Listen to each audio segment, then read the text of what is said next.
ਸ਼ਮਾਦਾਨ radio Punjab today ਨਾਲ ਜੁੜ ਚੁੱਕੇ ਸਾਰੇ ਹੀ ਸਰੋਤਿਆਂ ਦਾ ਕਰਦੇ ਹਾਂ ਜੀ ਸਵਾਗਤ। ਰੇਡੀਓ ਪੰਜਾਬ ਟੂਡੇ ਦੇ ਪ੍ਰੋਗਰਾਮ ਸ਼ਮਾਦਾਨ ਦੇ ਵਿੱਚ ਅੱਜ ਤਰੀਕ ਹੈ ਜੀ 20 ਜੂਨ ਅਤੇ ਦਿਨ ਹੈ ਸ਼ੁੱਕਰਵਾਰ, ਦਿਨ ਹੈ ਸੋਮਵਾਰ ਦਾ। ਸੋ ਸੋਮਵਾਰ ਦਾ ਦਿਨ ਹੈ ਜੀ ਅਤੇ ਅੱਜ ਅਸੀਂ ਹਫਤੇ ਦੀ ਸ਼ੁਰੂਆਤ ਕਰਨ ਜਾ ਰਹੇ ਹਾਂ ਅਤੇ ਹਫਤੇ ਦਾ ਅੱਜ ਇਹ ਪਹਿਲਾ ਸ਼ਮਾਦਾਨ ਪ੍ਰੋਗਰਾਮ ਹੈ ਅਤੇ ਪਹਿਲੇ ਪ੍ਰੋਗਰਾਮ ਦੇ ਹਿੱਸੇ ਦੇ ਵਿੱਚ ਸਾਡੇ ਨਾਲ ਜੁੜਨਗੇ ਜੀ ਸੀਨੀਅਰ ਪੱਤਰਕਾਰ ਸਰਦਾਰ ਬਖਤੌਰ ਸਿੰਘ ਢਿੱਲੋਂ ਜੀ। ਸੋ ਢਿੱਲੋਂ ਸਾਹਿਬ ਦਾ ਕਰਦੇ ਹਾਂ ਸਵਾਗਤ। ਸਤਿ ਸ਼੍ਰੀ ਅਕਾਲ ਢਿੱਲੋਂ ਸਾਹਿਬ। ਸਤਿ ਸ਼੍ਰੀ ਅਕਾਲ ਜੀ ਢਿੱਲੋਂ ਸਾਹਿਬ, ਸੋ ਅੱਜ ਦੀਆਂ ਆਪਾਂ ਖਬਰਾਂ ਦੇ ਉੱਤੇ ਗੱਲਬਾਤ ਕਰਨੀ ਹੈ ਜੀ। ਅਤੇ ਪਹਿਲੀ ਖਬਰ ਜਿਹੜੀ ਆਪਾਂ ਲੈਣੀ ਚਾਹਾਂਗੇ ਜੀ, ਬੜੇ ਹੀ ਭਿਆਨਕ ਖਬਰ ਸਾਹਮਣੇ ਆਈ ਸੀ। ਪਿਛਲੇ ਦਿਨਾਂ 'ਚ ਇੱਕ ਵੱਡੀ ਘਟਨਾ ਹੋਈ ਸੀ, ਕਾਬੁਲ ਦੇ ਗੁਰੂ ਘਰ ਉੱਤੇ ਹਮਲਾ ਹੋਇਆ ਸੀਗਾ। ਸੋ ਉਸੇ ਮਾਮਲੇ ਦੇ ਵਿੱਚ ਹੁਣ ਇਸਲਾਮਿਕ ਸਟੇਟ ਦਾ ਬਿਆਨ ਹੈ ਕਿ ਪੈਗੰਬਰ ਜੀ ਦੇ ਉੱਤੇ ਜਿਹੜੀ ਅਪਮਾਨ ਕੀਤਾ ਗਿਆ ਸੀਗਾ ਵਿਵਾਦ ਟਿੱਪਣੀ ਦੇ ਚੱਲਦਿਆਂ, ਇਹ ਉਸੇ ਚੀਜ਼ ਦਾ ਬਦਲਾ ਹੈ। ਸੋ ਕਿਵੇਂ ਦੇਖਦੇ ਹੋ ਜੀ ਇਸ ਖਬਰ ਨੂੰ? ਬਿਲਕੁਲ, ਇਹਦੇ ਵਿੱਚ ਕੋਈ ਸ਼ੱਕ ਨਹੀਂ ਕਿ ਪਿਛਲੇ ਦਿਨੀ ਆਪਣਾ ਵੀਕਐਂਡ ਸੀ ਜੀ। ਵੀਕਐਂਡ ਦੇ ਦੌਰਾਨ ਬਹੁਤ ਮੰਦਭਾਗੀ ਘਟਨਾ ਆਉਂਦੀ ਹੈ ਸਾਹਮਣੇ ਜੀ। ਖਬਰ ਆਉਂਦੀ ਹੈ ਕਿ ਕਰਤਾ ਇਹ ਪ੍ਰਵਾਨ ਇੱਕ ਗੁਰਦੁਆਰਾ ਸਾਹਿਬ ਆ ਕਾਬਲ ਦੇ ਵਿੱਚ ਜੀ। ਔਰ ਇਹ ਗੁਰਦੁਆਰਾ ਸਾਹਿਬ ਬਾਬੇ ਨਾਨਕ ਨਾਲ ਸੰਬੰਧਿਤ ਹੈ। ਬਾਬਾ ਨਾਨਕ ਜੀ ਉੱਥੇ ਇੱਕ ਵਾਰੀ ਗਏ ਸੀ ਔਰ ਇਸ ਗੁਰਦੁਆਰਾ ਸਾਹਿਬ ਦੀ ਬਹੁਤ ਜ਼ਿਆਦਾ ਮਾਨਤਾ ਹੈ ਜੀ।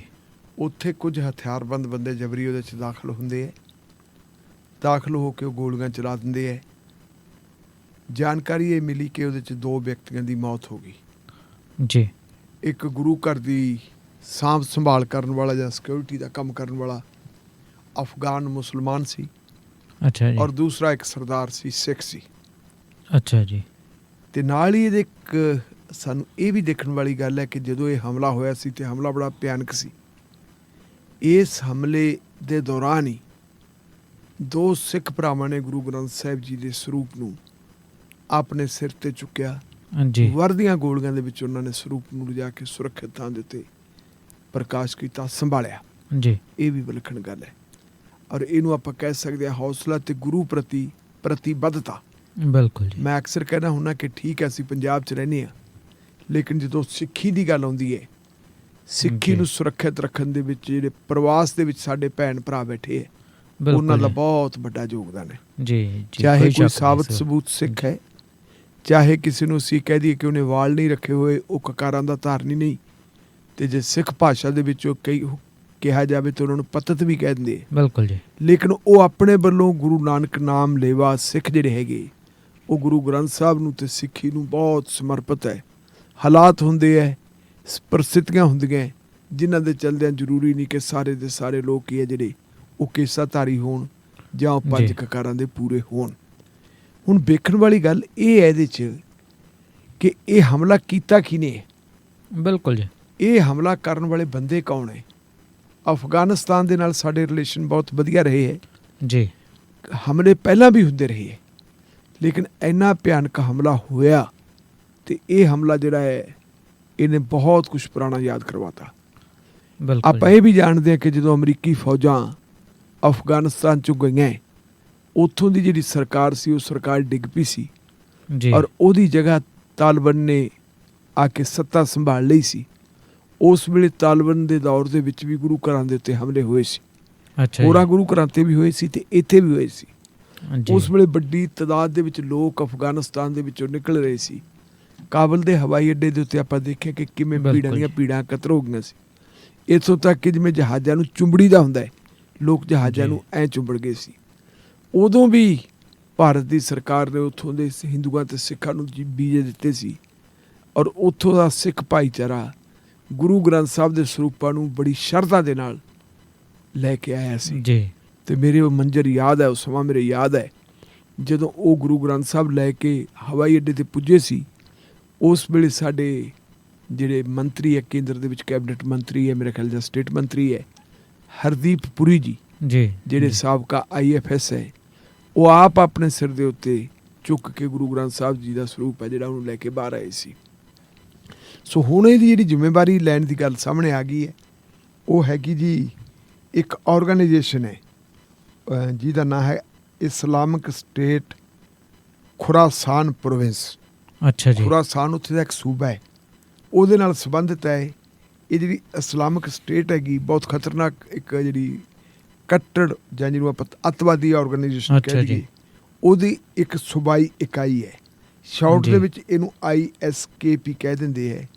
ਔਰ ਇਹਦਾ ਇੱਕ ਵੈਬਸਾਈਟ ਚੱਲਦਾ ਹੈ, ਜਿਸ ਵੈਬਸਾਈਟ ਦਾ ਨਾਂ ਹੈ ਅਮਾਕ। ਅਮਾਕ ਦੇ ਉੱਤੇ ਇਹਨਾਂ ਨੇ ਜ਼ਿੰਮੇਵਾਰੀ ਲਈ ਹੈ ਕਿ ਹਾਂ ਅਸੀਂ ਹੀ ਇਹ ਸਾਰਾ ਕੁਛ ਕੀਤਾ ਹੈ। ਔਰ ਉਹਦੇ ਵਿੱਚ ਉਹਨਾਂ ਨੇ ਇਹ ਵੀ ਗੱਲ ਕਹੀ ਹੈ ਕਿ ਸਾਡੇ 3 ਹਮਲਾਵਰ ਹੈ ਜਿਹੜੇ ਇਹਦੇ 'ਚ ਮਾਰੇ ਗਏ ਹੈ। ਅਤੇ ਨਾਲ ਉਹਨਾਂ ਨੇ ਇਹ ਦਾਅਵਾ ਕੀਤਾ ਕਿ ਸਾਡੇ ਜਿਹੜੇ ਮੁਜਾਹਦ ਸੀ, ਉਹ ਮੁਜਾਹਦ ਅੰਦਰ ਜਦੋਂ ਗਏ ਹੈ, ਉਹ ਆਪਣੇ ਨਾਲ ਕਾਫੀ ਸਾਰਾ ਅਸਲਾ ਬਾਰੂਦ ਲੈ ਕੇ ਗਏ ਹੈ। ਉਹਨਾਂ ਦੇ ਕੋਲੇ ਮਸ਼ੀਨ ਗਨ ਵੀ ਸੀ, ਅਤੇ ਕਹਿੰਦੇ ਮਸ਼ੀਨ ਗਨ ਦੇ ਨਾਲ ਵੀ ਉਹਨਾਂ ਨੇ ਫਾਇਰਿੰਗ ਕੀਤੀ ਹੈ। ਉਹ ਤਾਂ ਇਹ ਦਾਅਵਾ ਕਰਦੇ ਹੈ ਕਿ ਕਈ ਦਰਜਨ ਜਿਹੜੇ ਅਫਗਾਨਿਸਤਾਨ ਦੇ ਫੌਜੀ ਵੀ ਅਸੀਂ ਮਾਰ ਦਿੱਤੇ ਹੈ, ਲੇਕਿਨ ਅਫਗਾਨਿਸਤਾਨ ਦੀ ਸਰਕਾਰ ਨੇ ਅਜੇ ਤੱਕ ਇਹਦੀ ਪੁਸ਼ਟੀ ਨਹੀਂ ਕੀਤੀ। ਠੀਕ ਹੈ ਜੀ। ਨੁਕਸਾਨ ਕੁਛ ਜ਼ਰੂਰ ਹੋਇਆ ਹੋਊਗਾ, ਫੌਜ ਦਾ ਵੀ ਹੋਇਆ ਹੋਊਗਾ, ਕੁਝ ਫੌਜੀ ਜ਼ਖਮੀ ਵੀ ਹੋਏ ਹੋਣਗੇ ਕਿ ਕੁਝ ਜਿੰਨਾ ਉਹਨਾਂ ਕੋਲ ਸਮਾਨ ਸੀ। ਇਹ ਵੀ ਖਬਰ ਆ ਰਹੀ ਹੈ ਕਿ ਇੱਕ ਟਰੱਕ ਬਰੂਦ ਦਾ ਭਰਿਆ ਹੋਇਆ ਸੀ, ਧਮਾਕਾ ਖੇਜ ਸਮੱਗਰੀ ਨਾਲ ਇੱਕ ਟਰੱਕ ਭਰਿਆ ਹੋਇਆ ਸੀ। ਇਹਨਾਂ ਨੇ ਜਿਹੜੇ ਇਹ ISI ਵਾਲੇ ਹੈ, ਇਸਲਾਮਿਕ ਸਟੇਟ ਵਾਲੇ ਹੈ, ਇਹ ਕਹਿੰਦੇ ਕਿ ਅਸੀਂ ਉਹਨੂੰ ਅੰਦਰ ਲੈ ਗਏ ਸਾਂ ਔਰ ਉਹ ਉੱਥੇ ਜਿਹੜਾ ਵਿਸਫੋਟ ਹੋਇਆ ਵੀ ਹੈ ਅਤੇ ਉਹਦੇ ਨਾਲ ਜ਼ਿਆਦਾ ਨੁਕਸਾਨ ਹੋਇਆ ਹੈ। ਲੇਕਿਨ ਅਫਗਾਨ ਸੈਨਾਵਾਂ ਦਾ ਇਹ ਕਹਿਣਾ ਹੈ ਕਿ ਉਹ ਆਪਣਾ ਟਰੱਕ ਹੈ ਜਿਹੜਾ ਬਰੂਦ ਨਾਲ ਜਾਂ ਵਿਸਫੋਟਕਾਂ ਨਾਲ ਭਰਿਆ ਹੋਇਆ, ਉਹਨੂੰ ਅੰਦਰ ਨਹੀਂ ਸੀ ਲਿਜਾ ਸਕੇ। ਇਹ ਉਹਨਾਂ ਦਾ ਦਾਅਵਾ ਹੈ। ਹੁਣ ਵੱਡੀ ਗੱਲ ਇਹ ਹੈ ਕਿ ਸਿੱਖ ਭਾਈਚਾਰਾ ਜਿਹੜਾ ਸਾਰੇ ਧਰਮਾਂ ਦੀ ਇੱਜ਼ਤ ਕਰਨ ਵਾਲਾ ਹੈ, ਜਿਹਦਾ ਸਿਧਾਂਤ ਹੀ ਹੈ ਕਿ ਮਾਨਸ ਦੀ ਜਾਤ ਨੂੰ ਇੱਕੋ ਹੀ ਸਮਝਿਆ ਜਾਵੇ, ਮਾਨਸ ਕੀ ਜਾਤ ਸਭ ਹੈ ਇੱਕ ਪਹਿਚਾਨ ਉਹ। ਬਿਲਕੁਲ। ਉਹਦੇ ਗੁਰੂ ਘਰ ਦੇ ਉੱਤੇ ਅਟੈਕ ਕਰਨ ਦਾ ਮਤਲਬ ਕੀ ਹੈ ਜੀ? ਇਹ ਹੁਣ ਜਿਹੜੀ ISI ਵਾਲਿਆਂ ਦਾ ਜਿਹੜਾ ਹੈਗਾ ਬਿਆਨ ਹੈ, ਜਿਹੜਾ ਉਸ ਬਿਆਨ ਦੇ ਵਿੱਚ ਉਹਨਾਂ ਨੇ ਕਿਹਾ, ਉਹਨਾਂ ਨੇ ਸ਼ਬਦ ਵਰਤਿਆ ਮੰਦਰ, ਕਿ ਹਿੰਦੂਆਂ ਅਤੇ ਸਿੱਖਾਂ ਦੇ ਮੰਦਰ ਦਾ ਜਾਂ ਮੰਦਰਾਂ ਦੇ ਉੱਤੇ ਜਿਹੜੇ ਹਮਲੇ ਹੁੰਦੇ ਅਸੀਂ ਕਿਉਂ ਕਰਦੇ ਹਾਂ, ਇਹ ਵੀ ਅਸੀਂ ਕਿਉਂ ਕੀਤਾ। ਤਾਂ ਉਹ ਕਹਿੰਦੇ ਆ ਕਿ ਪੈਗੰਬਰ ਸਾਹਿਬ ਦਾ ਜਿਹੜਾ ਨਿਰਾਦਰ ਕੀਤਾ ਗਿਆ ਜੀ, ਪੈਗੰਬਰ ਸਾਹਿਬ ਦਾ ਜਿਹੜਾ ਅਪਮਾਨ ਕੀਤਾ ਗਿਆ, ਉਹਦੇ ਪ੍ਰਤੀ ਕਰਮ ਵਜੋਂ ਇਹ ਕੀਤਾ ਹੈ।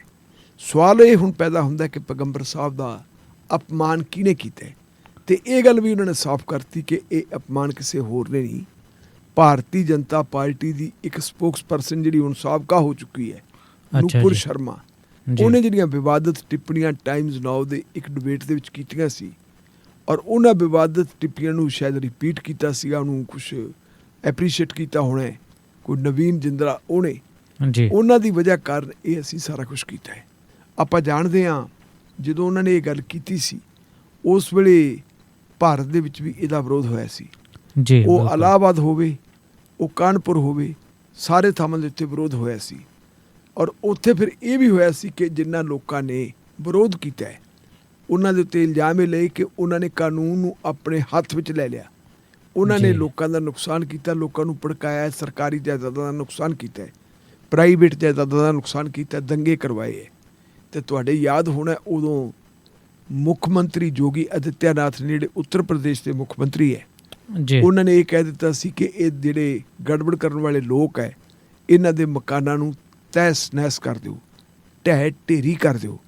ਔਰ ਫਿਰ ਕੁਛ ਥਾਵਾਂ ਦੇ ਉੱਤੇ ਖਾਸ ਕਰਕੇ ਜਿਹੜੀ ਇਲਾਹਾਬਾਦ ਜਿਹਨੂੰ ਪ੍ਰਯਾਗਰਾਜ ਕਹਿੰਦੇ ਅੱਜ ਕੱਲ੍ਹ, ਉੱਥੇ ਸਾਰਾ ਕੁਛ ਹੋਇਆ ਵੀ ਹੈ।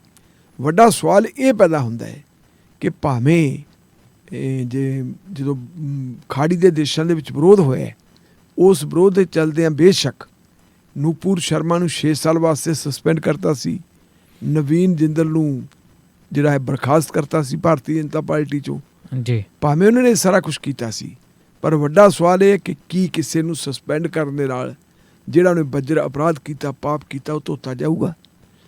ਇੱਕ MLA ਹੈ ਜੀ, ਜਗਤੇਸ਼ ਮੇਵਾਨੀ ਗੁਜਰਾਤ ਦਾ, ਉਸ ਬੰਦੇ ਨੇ ਇੱਕ ਟਿੱਪਣੀ ਕੀਤੀ ਸੀ, ਆਜ਼ਾਦ MLA, ਵੈਸੇ ਕਾਂਗਰਸ ਨੇ ਉਹਦੀ ਸਪੋਰਟ ਕੀਤੀ ਸੀ, ਉਹ ਦਲਿਤ ਭਾਈਚਾਰੇ ਨੂੰ ਬਿਲੋਂਗ ਕਰਦਾ ਹੈ, ਔਰ ਉਹ ਲਾਈਮ ਲਾਈਟ ਦੇ ਵਿੱਚ ਰੌਸ਼ਨੀ 'ਚ ਉਦੋਂ ਆਇਆ ਸੀ ਜਦੋਂ ਗੁਜਰਾਤ ਦੇ ਪੂਨੇ ਸ਼ਹਿਰ ਦੇ ਵਿੱਚ ਇੱਕ ਮਰੀ ਹੋਈ ਗਾਂ ਦੀ ਖੱਲ ਲਾਉਣ ਵਾਲਿਆਂ ਦੇ ਉੱਪਰ ਬਹੁਤ ਕਹਿਰਾਂ ਦਾ ਤਸ਼ੱਦਦ ਹੋਇਆ ਸੀ। ਇੱਥੋਂ ਤੱਕ ਕਿ ਉਹਨਾਂ ਨੂੰ ਫੜ ਕੇ ਘਸੀਟਿਆ ਗਿਆ ਸੀ ਸੜਕ ਦੇ ਉੱਤੇ, ਅੱਛਾ ਜੀ, ਗੱਡੀ ਦੇ ਮਗਰ ਪਾ ਕੇ। ਜੀ ਉਸ ਮਾਮਲੇ ਨੂੰ ਜਗਦੇਸ਼ ਮੇਵਾਨੀ ਨੇ ਬਹੁਤ ਸ਼ਿੱਦਤ ਨਾਲ ਉਠਾਇਆ ਸੀ ਔਰ ਇੱਕ ਦਲਿਤ ਆਈਕਨ ਦੇ ਰੂਪ ਦੇ ਵਿੱਚ ਉਹ ਬੰਦਾ ਉੱਭਰਿਆ ਸੀ। ਉਹਦੇ ਵਿੱਚ ਉਹ MLA ਬਣਿਆ, ਕਾਂਗਰਸ ਪਾਰਟੀ ਨੇ ਉਹਦੀ ਇੰਡੀਪੈਂਡੈਂਟ ਦੀ ਮਦਦ ਕੀਤੀ ਸੀ। ਉਸ ਬੰਦੇ ਨੇ ਉਦੋਂ ਪਿਛਲੇ ਦਿਨਾਂ ਦੇ ਵਿੱਚ ਉਹਨੇ ਨਰਿੰਦਰ ਮੋਦੀ ਸਾਹਿਬ ਬਾਰੇ ਕੋਈ ਟਿੱਪਣੀ ਕੀਤੀ ਸੀ ਆਪਣੇ, ਉਹਨੇ ਲਿਖ ਦਿੱਤਾ ਸੀਗਾ ਆਪਣੇ ਜੋ ਉਹਦਾ ਸੋਸ਼ਲ ਮੀਡੀਆ ਪੇਜ ਆ ਜਾਂ ਜੋ ਵੀ ਉਹਦਾ ਸੋਸ਼ਲ ਮੀਡੀਆ ਵਾਲਾ ਪਲੇਟਫਾਰਮ ਉਹਦੇ 'ਤੇ। ਨਤੀਜਾ ਕੀ ਹੋਇਆ ਸੀ ਕਿ ਉਸ ਬੰਦੇ ਦੇ ਖਿਲਾਫ ਗੁਜਰਾਤ 'ਚ FIR ਨਹੀਂ ਹੋਈ। FIR BJP ਦਾ ਕੋਈ ਵਰਕਰ ਕਰਾਉਂਦਾ ਅਸਾਮ ਦੇ ਵਿੱਚ, ਅਸਾਮ ਦੀ ਪੁਲਿਸ ਆਉਂਦੀ ਹੈ ਅਤੇ ਉਹਨੂੰ ਫੜ ਕੇ ਲੈ ਜਾਂਦੀ ਹੈ ਜੀ, ਉਹਨੂੰ ਅਦਾਲਤ 'ਚ ਪੇਸ਼ ਕੀਤਾ ਜਾਂਦਾ ਹੈ, ਉਹਨੂੰ ਜੇਲ੍ਹ ਭੇਜ ਦਿੱਤਾ ਜਾਂਦਾ ਹੈ, ਉਹਦੀ ਜ਼ਮਾਨਤ ਦੀ ਅਰਜੀ ਲੱਗਦੀ ਹੈ, ਜ਼ਮਾਨਤ ਦੀ ਅਰਜੀ ਮਨਜ਼ੂਰ ਹੋ ਜਾਂਦੀ ਹੈ। ਜਦੋਂ ਜ਼ਮਾਨਤ ਦੀ ਅਰਜੀ ਮਨਜ਼ੂਰ ਹੁੰਦੀ ਹੈ, ਇਹ ਤੋਂ ਪਹਿਲਾਂ ਕਿ ਅਦਾਲਤ ਦੇ ਹੁਕਮ ਦੇ ਉੱਤੇ ਉਹਨੂੰ ਰਿਹਾ ਕੀਤਾ ਜਾਂਦਾ, ਉਹਨੂੰ ਦੁਬਾਰਾ ਫਿਰ ਗ੍ਰਿਫਤਾਰ ਕਰ ਲਿਆ। ਬਿਲਕੁਲ। ਤੇ ਗ੍ਰਿਫਤਾਰ ਕੀਤਾ ਕਾਹਦੇ 'ਚ? ਇਸ ਇਲਜ਼ਾਮ ਦੇ ਵਿੱਚ ਕਿ ਜਿਹੜੀ ਪੁਲਿਸ ਪਾਰਟੀ ਆਈ ਸੀ ਉਹਨੂੰ ਗ੍ਰਿਫਤਾਰ ਕਰਨ ਵਾਸਤੇ, ਜਦੋਂ ਪੁਲਿਸ ਪਾਰਟੀ ਲੈ ਕੇ ਉਹਨੂੰ ਥਾਣੇ ਤੱਕ ਜਾ ਰਹੀ ਸੀ, ਉਸ ਵੇਲੇ ਉਹਨੇ ਇੱਕ ਲੇਡੀ ਪੁਲਿਸ ਮੁਲਾਜ਼ਮ ਦੇ ਉੱਤੇ ਹਮਲਾ ਕਰ ਦਿੱਤਾ ਸੀ, ਫੀਮੇਲ ਪੁਲਿਸ ਮੁਲਾਜ਼ਮ ਦੇ ਉੱਤੇ ਹਮਲਾ ਕਰਤਾ ਸੀ। ਇੱਕ ਨਵਾਂ ਮੁਕੱਦਮਾ ਦਰਜ ਕਰ ਲਿਆ ਸੀ। ਅਦਾਲਤ ਨੇ ਉਹਦੀ ਜ਼ਮਾਨਤ ਵੀ ਲੈ ਲਈ ਅਤੇ ਅਦਾਲਤ ਨੇ ਉਹਦੀ ਜਿਹੜੀ ਹੈਗੀ ਕਾਫੀ ਝਾੜ-ਝੰਬ ਵੀ ਕੀਤੀ ਸੀਗੀ ਅਸਾਮ ਦੀ ਪੁਲਿਸ ਦੀ ਕਿ ਤੁਸੀਂ ਇਹ ਕੀ ਕਰ ਰਹੇ ਹੋ। ਹੁਣ ਸਵਾਲ ਇਹ ਪੈਦਾ ਹੁੰਦਾ ਕਿ ਜਗਦੇਸ਼ ਮੇਵਾਨੀ ਨੂੰ ਗ੍ਰਿਫਤਾਰ ਕਰ ਲਿਆ ਜਾਂਦਾ ਹੈ, ਲੇਕਿਨ ਜੀ ਜਿਹੜੀ ਨੂਪੁਰ ਸ਼ਰਮਾ ਹੈ ਉਹਦੇ ਖਿਲਾਫ ਕੋਈ ਕਾਰਵਾਈ ਨਹੀਂ ਕੀਤੀ ਜਾਂਦੀ। ਹੁਣ ਉਹ ਕਹਿੰਦੇ ਕਿ ਅਸੀਂ ਇਹ ਜਿਹੜਾ ਕੁਛ ਕੀਤਾ ਅਫਗਾਨਿਸਤਾਨ ਦੇ ਜਿਹੜੇ ਉਹ ਦਹਿਸ਼ਤਗਰਦ ਹੈ, ਉਹ ISI ਦੇ ਜਿਹੜੇ ਹੈ ਦਹਿਸ਼ਤਗਰਦ, ਉਹ ਕਹਿੰਦੇ ਅਸੀਂ ਇਹ ਮੁਹੰਮਦ ਪੈਗੰਬਰ ਸਾਹਿਬ ਦਾ ਜਿਹੜਾ ਅਪਮਾਨ ਹੋਇਆ ਉਹਦਾ ਬਦਲਾ ਲੈਣ ਲਈ ਕੀਤਾ ਗਿਆ। ਤੁਹਾਡੇ ਧਿਆਨ 'ਚ ਹੋਣਾ ਹੈ ਅਮਰੀਕਾ ਦੇ ਵਿੱਚ, ਕਈ ਹੋਰ ਪੱਛਮੀ ਦੇਸ਼ਾਂ ਦੇ ਵਿੱਚ ਸਿੱਖਾਂ ਦੇ ਉੱਤੇ ਬਹੁਤ ਜ਼ਿਆਦਾ ਅਟੈਕ ਹੋਣ ਲੱਗੇ ਸੀ। ਇੱਕ ਮੌਕਾ ਸੀ। ਬਿਲਕੁਲ ਜੀ। ਇਹ ਅਟੈਕ ਉਦੋਂ ਹੋਣ ਲੱਗੇ ਸੀ ਜਦੋਂ ਟਵਿਨ ਟਾਵਰ ਦੇ ਉੱਤੇ ਹਮਲਾ ਹੋਇਆ ਸੀ ਜੀ, ਕਿਉਂਕਿ ਟਵਿਨ ਟਾਵਰ ਦੇ ਉੱਤੇ ਹਮਲੇ ਦੀ ਜ਼ਿੰਮੇਵਾਰੀ ਹੈ ਜਿਹੜੀ ਉਹ ਲਾਦਿਨ ਦੇ ਗਰੁੱਪ ਨੇ ਲੈ ਲਈ ਸੀ। ਲਾਦਿਨ ਦੇ ਸਿਰ ਦੇ ਉੱਤੇ ਪੱਗ ਬੰਨੀ ਹੁੰਦੀ, ਲਾਦਿਨ ਦੀ ਦਾੜੀ ਵੀ ਵਧਾਈ ਹੁੰਦੀ।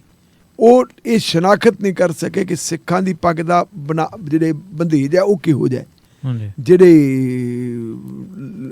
ਉਹਨਾਂ ਦੇ ਆਪਣੇ ਮੁਹੰਮਦ ਨੇ ਉਹਨਾਂ ਦੀ ਪੱਗ ਦਾ ਬੰਦੇਜ ਕਿਹੋ ਜਿਹਾ। ਜੇ ਦਾੜੀ ਸਿੱਖਾਂ ਦੇ ਰੱਖੀ ਵੀ ਹੈ ਤਾਂ ਸਿੱਖਾਂ ਦੇ ਦਾੜੀ ਦੇ ਨਾਲ ਮੁੱਛਾਂ ਵੀ ਰੱਖੀਆਂ ਹੁੰਦੀਆਂ, ਲੇਕਿਨ ਕਈ ਵਾਰੀ ਆਪਾਂ ਦੇਖਦੇ ਨੇ ਕਿ ਮੁਸਲਿਮ ਭਰਾਵਾਂ ਦੇ ਦਾੜੀ ਭਾਵੇਂ ਰੱਖੀ ਹੁੰਦੀ, ਉਹਨਾਂ ਦੀਆਂ ਮੁੱਛਾਂ ਕਤਰੀਆਂ ਹੁੰਦੀਆਂ। ਇਹ ਉਹ ਅੰਦਾਜ਼ਾ ਨਹੀਂ ਲਾ ਸਕੇ ਸੀ ਤੇ ਉਸ ਵੇਲੇ ਕਾਫੀ ਜਿਹੜਾ ਹੈਗਾ ਆਪਣੇ ਬੰਦਿਆਂ ਦੇ ਉੱਤੇ ਅਟੈਕ ਹੋਈ ਸੀ ਜੀ। ਉਹਨਾਂ ਅਟੈਕਸ ਤੋਂ ਬਾਅਦ ਫਿਰ ਕਾਫੀ ਕੰਪੇਨ ਚਲਾਈ ਸੀ ਸਾਡੇ ਜਿਹੜੇ ਡਾਇਸਪੋਰਾ ਨੇ, ਜਿਹੜਾ ਬਾਹਰ ਬੈਠਾ ਹੈ, ਕਿ ਸਾਡੀ ਸ਼ਨਾਖਤ ਕਿਹੋ ਜਿਹੀ ਹੈ, ਦੱਸਿਆ ਜਾਵੇ ਕਿ ਅਸੀਂ ਭਾਈ ਇਹਨਾਂ ਤੋਂ ਵੱਖਰੇ ਹਾਂ। ਤੇ ਖੁਦਾ ਇਹ ਸਾਡੀ ਕਿਸਮਤ ਚੰਗੀ ਸੀ ਕਿ ਡਾਕਟਰ ਮਨਮੋਹਨ ਸਿੰਘ ਹੋਰੀ ਦੇਸ਼ ਦੇ ਪ੍ਰਧਾਨ ਮੰਤਰੀ ਸੀ। ਉਹਨਾਂ ਦੀ ਪੱਗ ਨੂੰ ਦੇਖ ਕੇ, ਉਹਨਾਂ ਦੀ ਦਸਤਾਰ ਨੂੰ ਦੇਖ ਕੇ, ਉਹਨਾਂ ਦੇ ਚਿਹਰੇ ਮੋਹਰੇ ਨੂੰ ਦੇਖ ਕੇ ਤੇ ਫਿਰ ਥੋੜ੍ਹੇ ਬਹੁਤੇ ਹਮਲੇ ਘਟੇ ਸੀ। ਇਹ ਹੁਣ ਚੀਜ਼ਾਂ ਦੇਖਣ ਵਾਲੀਆਂ ਕਿ ਭਾਵੇਂ ਠੀਕ ਹੈ ਅਟੈਕ ਹੋਇਆ, ਸਾਨੂੰ ਦੁੱਖ ਹੈ, ਪਰ ਅਟੈਕ ਦਾ ਵੱਡਾ ਕਾਰਨ ਇਹ ਹੈ ਕਿ ਮੇਰੇ ਖਿਆਲ ਮੁਤਾਬਕ ਉਹ ਜਿਹੜੇ ਤਾਲਬਨ ਸੀ ਜਾਂ ਜਿਹੜੇ ਦਹਿਸ਼ਤਗਰਦ ਸੀ, ਉਹਨਾਂ ਨੂੰ ਇਹ ਨਹੀਂ ਪਤਾ ਕਿ ਹਿੰਦੂ ਮੰਦਰ ਅਤੇ ਸਿੱਖ ਜਿਹੜਾ ਹੈਗਾ ਗੁਰੂ ਘਰ ਦਾ ਫਰਕ ਕੀ ਹੈ ਆਪਸ ਵਿੱਚ।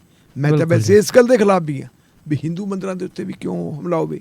ਮੇਰੇ ਤੁਹਾਡੇ ਯਾਦ ਹੋਣਾ ਹੈ ਜਦੋਂ 1992 ਦੇ ਵਿੱਚ ਜੀ 6 ਦਸੰਬਰ 1992 ਨੂੰ ਸਾਡੀ ਜਿਹੜੀ ਬਾਬਰੀ ਮਸਜਿਦ ਹੈ ਅਯੁੱਧਿਆ ਦੇ ਵਿੱਚ, ਉਹਨੂੰ ਨੇਸਤ ਤੋਂ ਨਾਬੂਦ ਕੀਤਾ ਗਿਆ ਸੀ, ਉਹਨੂੰ ਢਾਹਿਆ ਗਿਆ ਸੀ। ਉਹਦੇ ਪ੍ਰਤੀਕਰਮ ਵਜੋਂ ਉਦੋਂ ਏਸ਼ੀਆਈ ਦੇਸ਼ਾਂ ਦੇ ਵਿੱਚ ਕਈ ਸਾਰੀਆਂ ਜਿਹੜੇ ਥਾਵਾਂ ਦੇ ਉੱਤੇ ਮੰਦਰਾਂ ਦੇ ਉੱਤੇ ਵੀ ਅਟੈਕ ਹੋਏ ਸੀ। ਅੱਛਾ ਜੀ। ਔਰ ਉਹਨਾਂ ਜਿਹੜੇ ਹਮਲੇ ਹੋਏ ਸੀ, ਉਹਨਾਂ ਹਮਲਿਆਂ ਦਾ ਹਿੰਦੂ ਭਾਈਚਾਰੇ ਨੇ, ਭਾਰਤ ਨੇ ਤਾਂ ਵਿਰੋਧ ਕਰਨਾ ਸੀ, ਸਗੋਂ ਵਿਦੇਸ਼ਾਂ ਦੇ ਵਿੱਚੋਂ ਵੀ ਵਿਰੋਧ ਹੋਇਆ ਸੀ। ਇੱਥੋਂ ਤੱਕ ਕਿ ਜਿਨ੍ਹਾਂ ਦੇਸ਼ਾਂ ਦੇ ਵਿੱਚ ਉਹ ਹਮਲੇ ਹੋਏ ਸੀ, ਉਹਨਾਂ ਦੇਸ਼ਾਂ ਦੇ ਲੋਕਾਂ ਨੇ ਵੀ ਉਹਦੀ ਨਿਖੇਧੀ ਕੀਤੀ ਸੀ। ਸੋ ਕੁੱਲ ਮਿਲਾ ਕੇ ਅਸੀਂ ਕਹਿੰਦੇ ਹਾਂ ਕਿ ਜੇ ਘਰੇ ਸੁੱਖ ਤਾਂ ਵਿਹੜੇ ਸੁੱਖ, ਜੇ ਵਿਹੜੇ ਸੁੱਖ ਤਾਂ ਪਿੰਡ ਸੁੱਖ। ਸਾਨੂੰ ਆਪਸੀ ਭਾਈਚਾਰੇ ਦੇ ਨਾਲ ਰਹਿਣਾ ਚਾਹੀਦਾ ਹੈ। ਜੇ ਅਸੀਂ ਭਾਰਤ ਦੇ ਵਿੱਚ ਕੋਈ ਐਸੀ ਵੈਸੀ ਗੱਲ ਕਰਾਂਗੇ, ਤੁਹਾਡੇ ਧਿਆਨ 'ਚ ਹੋਣਾ, ਆਪਾਂ ਉਦੋਂ ਵੀ ਗੱਲ ਕੀਤੀ ਸੀ ਜਦੋਂ ਇਹ ਸਾਰੀਆਂ ਗੱਲਾਂ ਵਾਪਰਦੀਆਂ ਸੀ ਕਿ 57 ਮੁਲਕ ਹੈ ਜਿਹੜੇ ਇਸਲਾਮਿਕ ਸਹਿਯੋਗ ਸੰਗਠਨ ਦੇ ਨਾਲ ਜੁੜੇ ਹੋਏ ਹੈ। ਉਹ 57 ਮੁਲਕ ਹੈ ਔਰ ਉਹਨਾਂ 57 ਮੁਲਕਾਂ ਦੇ ਵਿੱਚੋਂ ਵਿਰੋਧ ਹੋਣਾ ਸ਼ੁਰੂ ਹੋ ਗਿਆ ਸੀ। ਤਾਂ ਇਹਦਾ ਪ੍ਰਤੀਕਰਮ ਹੋਰ ਵੀ ਤਿੱਖਾ ਹੋ ਸਕਦਾ ਹੈ ਔਰ ਉਹਦਾ ਪ੍ਰਤੀਕਰਮ ਤਿੱਖਾ ਹੋਇਆ। ਬਹੁਤ ਮਾੜੀ ਗੱਲ ਹੋਈ, ਪਰ ਫਿਰ ਵੀ ਅਸੀਂ ਸ਼ੁਕਰਗੁਜ਼ਾਰ ਹਾਂ ਉੱਥੋਂ ਦੀ ਸਰਕਾਰ ਦੀ, ਬੇਸ਼ੱਕ ਉਹ ਤਾਲਿਬਾਨ ਦੀ ਸਰਕਾਰ ਹੈ, ਕਿ ਉਹਨਾਂ ਨੇ ਇਮੀਡੀਏਟ ਇੰਟਰਵੀਅਰ ਕਰਕੇ ਘੱਟੋ ਘੱਟ ਜਿਨ੍ਹਾਂ ਲੋਕਾਂ ਨੇ ਗੁਰੂ ਘਰ 'ਤੇ ਹਮਲਾ ਕੀਤਾ ਸੀ ਉਹਨਾਂ ਦਾ ਵੀ ਖਾਤਮਾ ਨਾਲ ਹੀ ਕਰਤਾ ਸੀ, ਉਹਨਾਂ ਨੂੰ ਮਾਰ ਮੁਕਾਇਆ। ਅੱਛਾ ਜੀ ਜੀ। ਸੋ ਇਹ ਸੀ ਕਾਬੁਲ ਤੋਂ ਖਬਰ, ਬੜੀ ਦਰਦਨਾਕ ਤੇ ਖੌਫਨਾਕ ਖਬਰ। ਤੇ ਹੁਣ ਜਿਹੜੀ ਆਪਾਂ ਅਗਲੀ ਖਬਰ ਲੈਣੀ ਹੈ ਜੀ, ਉਹ ਹੈ ਅਗਨੀਪਥ ਯੋਜਨਾ। ਸੋ ਅਗਨੀਪਥ ਨੂੰ ਪੰਜਾਬੀ 'ਚ ਕਹੀਏ ਤਾਂ ਜੀ ਅੱਗ ਦਾ ਰਾਹ।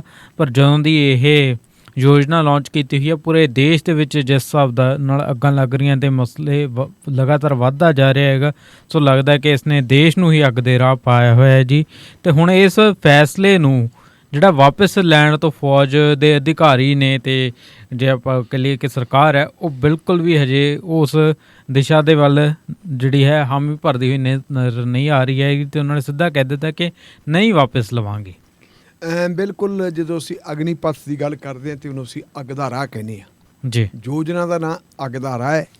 ਤੇ ਜਿਨ੍ਹਾਂ ਮੁੰਡਿਆਂ ਨੂੰ ਇਸ ਯੋਜਨਾ ਦੇ ਤਹਿਤ ਫੌਜ ਦੇ ਵਿੱਚ ਭਰਤੀ ਕਰਨਾ ਹੈ, ਉਹਨਾਂ ਨੂੰ ਕਿਹਾ ਅਗਨੀਵੀਰ ਜੀ, ਅੱਗ ਦੇ ਯੋਧੇ, ਅੱਗ ਦੇ ਸੂਰਮੇ। ਭਰਤੀ ਹਾਲੇ ਹੋਣੀ ਹੈ। ਪ੍ਰੋਗਰਾਮ ਜਿਹੜਾ ਹੈਗਾ ਉਹਦਾ ਅਨਾਊਂਸ ਕਰਤਾ ਹੈ ਕੱਲ ਆਰਮੀ ਦੇ 3 ਅੰਗਾਂ ਨੇ ਜੀ। ਲੇਕਿਨ ਇਹ ਤੋਂ ਪਹਿਲਾਂ ਕਿ ਭਰਤੀ ਹੋਵੇ, ਅਗਨੀਵੀਰ ਜਿਹੜੇ ਹੈਗੇ ਹੈ ਉਹ ਅੱਗ ਦੇ ਯੋਧੇ, ਉਹ ਸੱਚਮੁੱਚ ਹੀ ਅੱਗ ਦੇ ਰਾਹ ਪੈ ਗਏ। ਬਿਲਕੁਲ ਜੀ। ਇਸ ਵੇਲੇ ਤੁਸੀਂ ਹਾਲਤ ਦੇਖੋ ਕਿ ਚਾਹੇ ਬਿਹਾਰ ਹੈ, ਚਾਹੇ ਬੰਗਾਲ ਹੈ, ਚਾਹੇ ਰਾਜਸਥਾਨ ਹੈ, ਵੱਖ-ਵੱਖ ਸੂਬਿਆਂ 'ਚੋਂ ਹੁੰਦਾ ਹੋਇਆ 14-15 ਸੂਬੇ, ਇੱਥੋਂ ਤੱਕ ਕਿ ਪੰਜਾਬ ਦੇ ਵਿੱਚ ਵੀ ਇਹ ਅੱਗ ਪਹੁੰਚ ਗਈ। ਪੰਜਾਬ ਦੇ ਵਿੱਚ ਭੰਨਤੋੜ ਥੋੜ੍ਹੀ ਹੋਈ ਹੈ, ਲੇਕਿਨ ਪੰਜਾਬ ਦੇ ਵਿੱਚ ਅੱਗਾਂ ਨਹੀਂ ਉਵੇਂ ਲੱਗੀਆਂ ਜਿਵੇਂ ਅੱਗਾਂ ਬਿਹਾਰ ਦੇ ਵਿੱਚ ਲੱਗੀਆਂ। ਬੰਗਾਲ ਦੇ ਵਿੱਚ ਵੀ ਕਈ ਥਾਵਾਂ 'ਤੇ ਅੱਗਾਂ ਲੱਗੀਆਂ, ਨੁਕਸਾਨ ਹੋਇਆ ਹੈ। ਇਹ ਨੁਕਸਾਨ ਜਿਹੜਾ ਹੋ ਰਿਹਾ ਕੌਮੀ ਨੁਕਸਾਨ ਹੈ ਜੀ। ਜਿਹੜੇ ਮੁੰਡੇ ਇਹ ਕੰਮ ਕਰਦੇ ਹੈ, ਉਹਨਾਂ ਮੁੰਡਿਆਂ ਨੂੰ ਇਸ ਗੱਲ ਦਾ ਕਿ ਸਾਡਾ ਰਾਹ ਬੰਦ ਹੋ ਗਿਆ, ਅਸੀਂ ਫੌਜ ਦੇ ਵਿੱਚ ਭਰਤੀ ਨਹੀਂ ਹੋ ਸਕਦੇ। ਉਹ ਵਿਚਾਰੇ ਇਹ ਭੁੱਲਦੇ ਆ ਕਿ ਜਿਹੜਾ ਨੁਕਸਾਨ ਹੁੰਦਾ ਹੈ ਉਹਨਾਂ ਦੇ ਮਾਪਿਆਂ ਦਾ ਹੀ ਨੁਕਸਾਨ ਹੋ ਰਿਹਾ, ਉਹਨਾਂ ਦਾ ਨੁਕਸਾਨ ਹੋ ਰਿਹਾ। ਕਿਉਂਕਿ ਇੱਕ ਗੱਡੀ ਦਾ ਨੁਕਸਾਨ ਹੋਇਆ, ਇੱਕ ਗੱਡੀ ਜਲ ਗਈ, ਉਹਦੀ ਥਾਂ ਦੇ ਉੱਤੇ ਨਵੀਂ ਗੱਡੀ ਬਣਾਉਣੀ ਹੈ। ਤੇ ਨਵੀਂ ਗੱਡੀ ਉੱਤੇ ਜਿਹੜਾ ਪੈਸਾ ਲੱਗਣਾ ਹੈ, ਉਹ ਨਾ ਤਾਂ ਨਰਿੰਦਰ ਮੋਦੀ ਨੇ ਆਪਣੇ ਘਰੋਂ ਲਾਉਣਾ ਹੈ ਤੇ ਨਾ ਅਮਿਤ ਸ਼ਾਹ ਨੇ ਲਾਉਣਾ, ਸਰਕਾਰੀ ਖਜ਼ਾਨੇ 'ਚ ਲਾਉਣਾ ਹੈ। ਔਰ ਉਹ ਸਰਕਾਰੀ ਖਜ਼ਾਨੇ 'ਚ ਪੈਸਾ ਵੀ ਟੈਕਸਾਂ ਦੇ ਰਾਹੀਂ ਜਾਣਾ, ਜਿਹੜਾ ਉਹਨਾਂ ਦੇ ਮਾਪਿਆਂ ਨੇ ਦੇਣਾ। ਬਿਲਕੁਲ ਜੀ। ਹੁਣ ਵੱਡੀ ਗੱਲ ਇਹ ਹੈ ਕਿ ਇਹ ਯੋਜਨਾ, ਇਹ ਮੁੰਡੇ ਦਾ ਵਿਰੋਧ ਕਿਉਂ ਕਰਦੇ ਹੈ? ਵਿਰੋਧ ਇਸ ਕਰਕੇ ਕਰਦੇ ਹੈ ਕਿ ਪਿਛਲੇ ਲਗਭਗ 2 ਸਾਲਾਂ ਤੋਂ ਆਮ ਤੌਰ 'ਤੇ ਜੇ ਆਪਾਂ ਦੇਖੀਏ ਤਾਂ ਆਪਣੇ ਦੇਸ਼ ਦੇ ਵਿੱਚ 50,000 ਬੰਦਾ ਪ੍ਰਤੀ ਸਾਲ ਫੌਜ ਦੇ ਵਿੱਚ ਭਰਤੀ ਹੁੰਦਾ ਹੈ। ਅੱਛਾ ਜੀ। ਪਰ ਪਿਛਲੇ ਕਾਫੀ ਸਮੇਂ ਤੋਂ, ਮੇਰੇ ਖਿਆਲ 2 ਸਾਲ ਹੈ, 3 ਸਾਲ ਹੈ, 2 ਸਾਲਾਂ ਤੋਂ ਇਹ ਭਰਤੀ ਹੈ ਜਿਹੜੀ ਉਹ ਨਹੀਂ ਹੋਈ। ਕੁੜੀਆਂ ਮੁੰਡੇ ਜਿਹੜੇ ਫੌਜ 'ਚ ਭਰਤੀ ਹੋਣਾ ਚਾਹੁੰਦੇ ਹੈ, ਉਹ ਬੜੀ ਜਿਹੜੀ ਹੈ ਦਿਲ ਹੂਲਮੀ ਮਿਹਨਤ ਕਰ ਰਹੇ ਹੈ। ਉਹ ਅੱਧੀਆਂ ਰਾਤਾਂ ਦੇ ਤੱਕ ਸੜਕਾਂ ਦੇ ਉੱਤੇ ਦੌੜਦੇ ਹੈ, ਉੱਚੀਆਂ ਲੰਬੀਆਂ ਛਾਲਾਂ ਲਾਉਂਦੇ ਹੈ, ਪ੍ਰੈਕਟਿਸ ਲਗਾਤਾਰ ਕਰੀ ਜਾਂਦੇ ਹੈ। ਕਿਉਂਕਿ ਕੰਪੀਟੀਸ਼ਨ ਦੇ ਜਿਹੜਾ ਫਿਜ਼ੀਕਲ ਕੰਪੀਟੀਸ਼ਨ ਨੂੰ ਕਲੀਅਰ ਉਹੀ ਬੱਚਾ ਕਰ ਸਕਦਾ ਹੈ ਜਿਹੜਾ ਲਗਾਤਾਰ ਪ੍ਰੈਕਟਿਸ ਕਰਦਾ ਹੈ। ਹੁਣ ਜਿਹੜੇ 2 ਸਾਲ ਮੁੰਡੇ ਪਹਿਲਾਂ ਭਰਤੀ ਹੋਣੇ ਸੀ, ਮੁੰਡੇ ਜਾਂ ਕੁੜੀਆਂ, ਬੱਚੇ ਸਾਡੇ, ਉਹਨਾਂ ਨੂੰ ਜੋ ਭਰਤੀ ਕਿਸੇ ਨੇ ਕੀਤਾ ਨਹੀਂ ਤੇ ਉਹਨਾਂ ਦੀ ਪ੍ਰੈਕਟਿਸ ਲਗਾਤਾਰ ਚੱਲਦੀ ਹੈ। ਖੁਰਾਕ ਵੀ ਉਹਨਾਂ ਨੂੰ ਖਾਣੀ ਪੈਂਦੀ ਹੈ, ਉਹਨਾਂ ਨੂੰ ਜਿਨ੍ਹਾਂ ਉਸਤਾਦਾਂ ਦੇ ਕੋਲੇ ਆਪਦੀ ਪ੍ਰੈਕਟਿਸ ਕਰਦੇ ਹੈ ਉਹਨਾਂ ਨੂੰ ਵੀ ਪੇਮੈਂਟ ਕਰਨੀ ਪੈਂਦੀ ਹੈ, ਔਰ ਨਾਲ ਦੀ ਨਾਲ ਉਹਨਾਂ ਨੂੰ ਪੜ੍ਹਨਾ ਵੀ ਪੈਂਦਾ ਹੈ। ਕਿਉਂਕਿ ਅੱਜ ਕੱਲ੍ਹ ਫਿਜ਼ੀਕਲ ਟੈਸਟ ਦੇ ਨਾਲ ਤੁਹਾਨੂੰ ਜਿਹੜਾ ਹੈਗਾ ਰਿਟਨ ਟੈਸਟ ਵੀ ਕਲੀਅਰ ਕਰਨਾ ਪੈਂਦਾ ਹੈ। ਇਹ ਵੇਲੇ ਜਿਹੜੀ ਸਾਡੀ ਸਰਕਾਰ ਨੇ ਹੁਣ ਕਿਹਾ, ਸਰਕਾਰ ਦਾ ਇਹ ਤਰਕ ਹੈ ਵੀ ਕਿਉਂਕਿ ਸਾਡੀ ਫੌਜ ਦੀ ਉਮਰ ਜਿਹੜੀ ਹੈ ਉਹ ਐਵਰੇਜ 32 ਸਾਲ ਤੱਕ ਚਲੀ ਗਈ ਜੀ, ਔਰ ਇਹ ਉਮਰ ਜਿਹੜੀ ਹੈ ਘਟਾਉਣ ਦੀ ਲੋੜ ਹੈ। ਉਹਨਾਂ ਨੇ ਇੱਕ ਦਲੀਲ ਦਿੱਤੀ ਹੈ ਕਿ ਦੁਨੀਆ ਦੇ ਕਈ ਦੇਸ਼ਾਂ ਦੇ ਵਿੱਚ ਇਹ ਏਜ ਘਟ ਚੁੱਕੀ ਹੈ। ਤਾਂ ਹੁਣ ਇਹਨਾਂ ਨੇ ਜਿਹੜੀ ਯੋਜਨਾ ਤਿਆਰ ਕੀਤੀ ਹੈ, ਯੋਜਨਾ ਆਪਣੇ ਆਪ ਹੀ ਤਿਆਰ ਕਰ ਲਈ, ਉਹ ਕਿਸੇ ਪਾਰਲੀਮੈਂਟ ਦੇ ਵਿੱਚ ਡਿਸਕਸ ਨਹੀਂ ਹੋਈ, ਕਿਸੇ ਪਾਰਲੀਮੈਂਟਰੀ ਕਮੇਟੀ 'ਚ ਡਿਸਕਸ ਨਹੀਂ ਹੋਈ। ਕਿਤੇ ਜੇ ਆਪਾਂ ਇਹ ਗੱਲ ਕਹਿ ਦਿੱਤੀ ਗਈ ਹੈ ਕਿ ਸਰਕਾਰ ਤੋਂ ਬਾਹਰ ਕੋਈ ਆਲ ਪਾਰਟੀ ਮੀਟਿੰਗ ਦੇ ਵਿੱਚ ਇਹ ਗੱਲ ਕਲੀਅਰ ਹੋਈ ਹੋਵੇ, ਜਾਂ ਜਿਹੜੇ ਬੱਚੇ ਭਰਤੀ ਨਹੀਂ ਹੋਏ ਉਹਨਾਂ ਨੂੰ ਭਰਤੀ ਕਰਕੇ ਉਹ ਤੋਂ ਬਾਅਦ ਕੋਈ ਗੱਲ ਕਰਨ ਵਾਲੀ ਗੱਲ ਕਹੀ। ਹੁਣ ਬੂਹੇ ਆਈ ਜਨ ਤੇ ਬਿਨੋ ਕੁੜੀ ਦੀ ਕੰਨ, ਉਹ ਬੱਚੇ ਤਾਂ ਉਡੀਕ ਰਹੇ ਹੈ ਕਿ ਜਿਹੜੀ ਸਾਡੀ 1 ਲੱਖ ਅਸਾਮੀ ਖਾਲੀ ਪਈ ਹੈ, ਸਾਨੂੰ ਉਹਦੇ 'ਤੇ ਭਰਿਆ ਜਾਵੇ, ਉੱਥੇ ਭਰਤੀ ਕੀਤਾ ਜਾਵੇ। ਅਤੇ ਜਿਹੜੀ ਉਹਨੇ ਭਰਤੀ ਲੈ ਕੇ ਉਹ ਕੀ ਕਹਿੰਦੀ ਹੈ? ਉਹ ਭਰਤੀ ਕਹਿੰਦੀ ਹੈ ਕਿ 17.5 ਸਾਲ ਤੋਂ ਲੈ ਕੇ 21 ਸਾਲ ਤੱਕ ਦੇ ਬੱਚੇ ਹੈ ਜਿਹੜੇ ਉਹਨਾਂ ਨੂੰ ਭਰਤੀ ਕਰਨੇ। ਉਹਦੇ ਵਿੱਚੋਂ 6 ਮਹੀਨਿਆਂ ਦੀ ਟ੍ਰੇਨਿੰਗ ਹੈ, 4 ਸਾਲ ਫਿਰ ਉਹਨਾਂ ਦੇ ਕੋਲ ਰਹਿ ਗਏ। ਬਿਲਕੁਲ, ਉਹ 4 ਸਾਲ ਜਿਹੜੇ ਰਹਿ ਗਏ ਤੇ 4 ਸਾਲਾਂ ਬਾਅਦ 21 ਸਾਢੇ 21 ਸਾਲ ਦੇ ਹੋਣਗੇ, ਜਾਓ ਕਾਪੋ ਆਪਣੇ ਘਰਾਂ ਨੂੰ। ਉਹ ਕੀ ਹੋਣਗੇ? ਉਹਨਾਂ ਦੇ ਕੋਲ ਕੋਈ ਰੈਂਕ ਨਹੀਂ ਹੋਣਾ, ਕੋਈ ਲੈਸਨੈਕ ਨਹੀਂ ਹੋਣਾ, ਕੋਈ ਨੈਕ ਨਹੀਂ ਹੋਣਾ, ਸੂਬੇਦਾਰ ਨਾਇਬ ਸੂਬੇਦਾਰ ਦੀ ਤਾਂ ਗੱਲ ਹੀ ਛੱਡੋ। ਉਹ ਜਿਹੋ ਜਿਹੇ ਸੀ ਉਹੋ ਜਿਹੇ ਆ ਜਾਣਗੇ। ਉਹ ਕਹਿੰਦੇ ਵੀ ਜਿਹੜੀ ਉਹਨਾਂ ਨੂੰ ਤਨਖਾਹ ਮਿਲਣੀ ਹੈ, ਉਸ ਤਨਖਾਹ ਦੇ ਵਿੱਚੋਂ ਕੁਝ ਪੈਸਾ ਕੱਟਣਾ, ਉਹਨਾਂ ਕੁ ਪੈਸਾ ਸਰਕਾਰ ਨੇ ਆਪਦੇ ਕੋਲੋਂ ਪਾਉਣਾ ਅਤੇ ਆਉਣ ਵੇਲੇ ਉਹਨਾਂ ਨੂੰ 11-12 ਲੱਖ ਰੁਪਈਆ ਫੜਾ ਦੇਣਾ।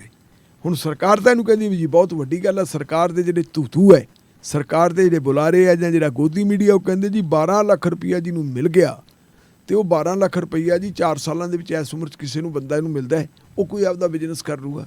ਜਿਹੜੇ ਬੰਦੇ ਨੇ 4 ਸਾਲ ਫੌਜ ਦੇ ਵਿੱਚ ਲਾ ਲਏ ਉਹ ਕੀ ਕਾਰੋਬਾਰ ਕਰ ਲੂ? ਪੈਂਚਰਾਂ ਦੀ ਦੁਕਾਨ ਤਾਂ ਭਾਵੇਂ ਖੋਲ੍ਹ ਲੇ ਜੀ। ਉਹਨਾਂ ਨੇ ਵਿਆਹ ਵੀ ਕਰਾਉਣੇ ਆ, ਉਹਨਾਂ ਦੀ ਔਲਾਦ ਵੀ ਹੈ, ਉਹਨਾਂ ਨੇ ਬੱਚੇ ਵੀ ਪਾਲਣੇ ਆ, ਉਹ ਕਿਵੇਂ ਕਰਨਗੇ? ਇਹ ਇੱਕ ਉਹਨਾਂ ਦੀ ਇੱਕ ਬਹੁਤ ਵੱਡਾ ਸਮਾਜਿਕ ਜਿਹੜਾ ਹੈਗਾ ਸਮੱਸਿਆ ਬਣ ਜਾਣੀ ਹੈ ਜੀ। ਇਹਦੇ ਤੇ ਉਹ ਬੱਚੇ ਜਿਹੜੇ ਹੈਗੇ ਹੁਣ ਉਹ ਵਿਰੋਧ ਕਰ ਰਹੇ ਹੈ ਕਿ ਜੀ ਨਹੀਂ, ਇਸ ਤਰ੍ਹਾਂ ਨਹੀਂ ਹੋਣਾ ਚਾਹੀਦਾ, ਅਸੀਂ ਇਹਦਾ ਵਿਰੋਧ ਕਰਦੇ ਹਾਂ। ਤੇ ਉਹ ਵਿਰੋਧ ਦੇ ਨਾਲ ਤੁਸੀਂ ਇਹ ਦੇਖੋ ਕਿ ਕੀ ਦੀ ਕੀ ਹੋ ਗਈ। ਹੁਣ ਜਿਹੜੇ ਤਿੰਨੇ ਫੌਜਾਂ ਦੇ ਵੱਡੇ ਅਫਸਰ ਕੱਲ੍ਹ ਇਕੱਠੇ ਹੁੰਦੇ ਹੈ, ਉਹਨਾਂ ਨੇ ਇੱਕ ਪ੍ਰੈਸ ਕਾਨਫਰੰਸ ਕੀਤੀ ਹੈ।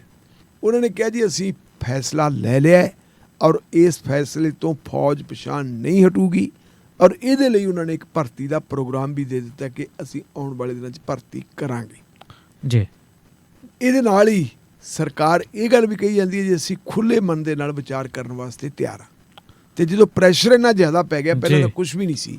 ਪਹਿਲਾਂ ਕਹਿੰਦੇ ਸੀ ਕਿ ਜਿਹੜੇ ਬੰਦੇ ਉੱਧਰੋਂ ਸੇਵਾ ਮੁਕਤ ਹੋਣਗੇ ਉਹਨਾਂ ਨੂੰ ਹੋਰਾਂ ਜਿਹੜੀਆਂ ਹੈਗੀਆਂ ਏਜੰਸੀਆਂ ਉਹਨਾਂ 'ਚ ਨੌਕਰੀ ਮਿਲ ਜਾਣੀ ਹੈ, ਹੋਰ ਔਰਗਨਾਈਜੇਸ਼ਨ 'ਚ ਨੌਕਰੀ ਮਿਲ ਜਾਣੀ ਹੈ। ਲੇਕਿਨ ਉਹਨਾਂ ਵਾਸਤੇ ਰਿਜ਼ਰਵੇਸ਼ਨ ਰੱਖੀ ਕੋਈ ਨਹੀਂ ਸੀ। ਜਦੋਂ ਐਡਾ ਵੱਡਾ ਵਿਰੋਧ ਹੋ ਗਿਆ ਤਾਂ ਫਿਰ ਆਨਨ ਫਾਨਨ ਦੇ ਵਿੱਚ ਹੋਮ ਮਿਨਿਸਟਰੀ ਦੀ ਮੀਟਿੰਗ ਹੁੰਦੀ ਹੈ।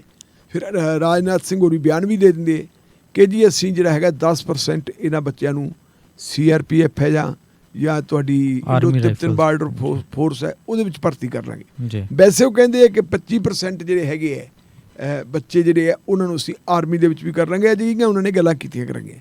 ਲੇਕਿਨ ਜਿਹੜਾ ਵਿਰੋਧ ਆ ਉਹ ਵਿਰੋਧ ਦਾ ਠੱਲਣ ਦਾ ਨਾਂ ਨਹੀਂ ਲੈ ਰਿਹਾ। ਹੁਣ ਗੱਲ ਇਹ ਆ ਰਹੀ ਹੈ ਕਿ ਕੀ ਇਹ ਸਰਕਾਰ ਫੈਸਲਾ ਵਾਪਸ ਲਊ ਜਾਂ ਨਹੀਂ ਲਊ ਜੀ। ਆਮ ਤੌਰ 'ਤੇ ਸਮਝਿਆ ਜਾਂਦਾ ਕਿ ਸਰਕਾਰ ਕਦੇ ਫੈਸਲਾ ਵਾਪਸ ਨਹੀਂ ਲੈਂਦੀ ਹੁੰਦੀ। ਰਾਹੁਲ ਗਾਂਧੀ ਨੇ ਇਹਦੇ 'ਤੇ ਟਿੱਪਣੀ ਕੀਤੀ ਔਰ ਬੜੀ ਸਟੀਕ ਟਿੱਪਣੀ ਕੀਤੀ ਹੈ। ਉਹਨੇ ਕਿਹਾ ਕਿ ਇਸ ਦੇਸ਼ ਦੇ ਵਿੱਚ ਨੋਟਬੰਦੀ ਕੀਤੀ ਗਈ ਬਗੈਰ ਕਿਸੇ ਨਾਲ ਰਾਏ ਮਸ਼ਵਰਾ ਕਰਕੇ। ਨੋਟਬੰਦੀ ਦੇ ਫੈਸਲੇ ਨੂੰ ਲੋਕਾਂ ਨੇ ਨਕਾਰਿਆ। ਲੋਕਾਂ ਨੇ ਉਹ ਨੋਟਬੰਦੀ ਦੇ ਫੈਸਲੇ ਨੂੰ ਪ੍ਰਵਾਨ ਨਹੀਂ ਕੀਤਾ, ਲੇਕਿਨ ਉਹਨਾਂ ਦੇ ਥੋਪਤਾ ਸੀ ਔਰ ਲਗਭਗ 100 ਬੰਦੇ ਉਸ ਵੇਲੇ ਆਪਣੇ ਪੈਸੇ ਕਢਾਉਣ ਵਾਸਤੇ ਉਹ ਲਾਈਨਾਂ 'ਚ ਖੜ੍ਹ ਗਏ ਸੀ। ਪ੍ਰਧਾਨ ਮੰਤਰੀ ਨੇ ਇਹ ਗੱਲ ਕਹਿ ਦਿੱਤੀ ਸੀ ਕਿ ਜੇ 50 ਦਿਨਾਂ ਦੇ ਵਿੱਚ ਇਹਦੇ ਕੋਈ ਫਲਦਾਇਕ ਨਤੀਜੇ ਨਾ ਨਿਕਲੇ ਤਾਂ ਮੈਨੂੰ ਚੌਕ 'ਚ ਫਾਹੇ ਦੇ ਦਿਓ। ਲੇਕਿਨ ਫਿਰ ਪ੍ਰਧਾਨ ਮੰਤਰੀ ਨੂੰ ਉਹਦੇ ਵਿੱਚ ਤਰਮੀਮਾਂ ਵੀ ਵਾਰ-ਵਾਰ ਕਰਨੀਆਂ ਪਈਆਂ ਅਤੇ ਟੇਢੇ ਢੰਗ ਨਾਲ ਇਹ ਗੱਲ ਤਸਲੀਮ ਵੀ ਕੀਤੀ, ਇਹ ਗੱਲ ਮੰਨੀ ਗਈ ਕਿ ਫੈਸਲਾ ਗਲਤ ਹੋ ਗਿਆ। ਉਹ ਤੋਂ ਬਾਅਦ ਫਿਰ ਉਹਨਾਂ ਨੇ ਇੱਕ ਹੋਰ ਫੈਸਲਾ ਲਿਆਂਦਾ ਜੀ। ਉਹਨਾਂ ਨੇ GST ਲਿਆਂਦਾ। ਹਾਂਜੀ, GST ਲਿਆਂਦਾ ਅਤੇ GST ਦਾ ਵੀ ਵਿਰੋਧ ਹੋਇਆ। GST ਦਾ ਵਿਰੋਧ ਕਿਹਨੇ ਕੀਤਾ? GST ਦਾ ਵਿਰੋਧ ਕੀਤਾ ਵਪਾਰੀ ਭਾਈਚਾਰੇ ਨੇ, ਜਿਨ੍ਹਾਂ ਵਪਾਰੀਆਂ ਨੇ ਦੇਣਾ ਸੀ, ਪਰ ਸਰਕਾਰ ਉਹਦੇ 'ਤੇ ਵੀ ਅੜੀ ਰਹੀ।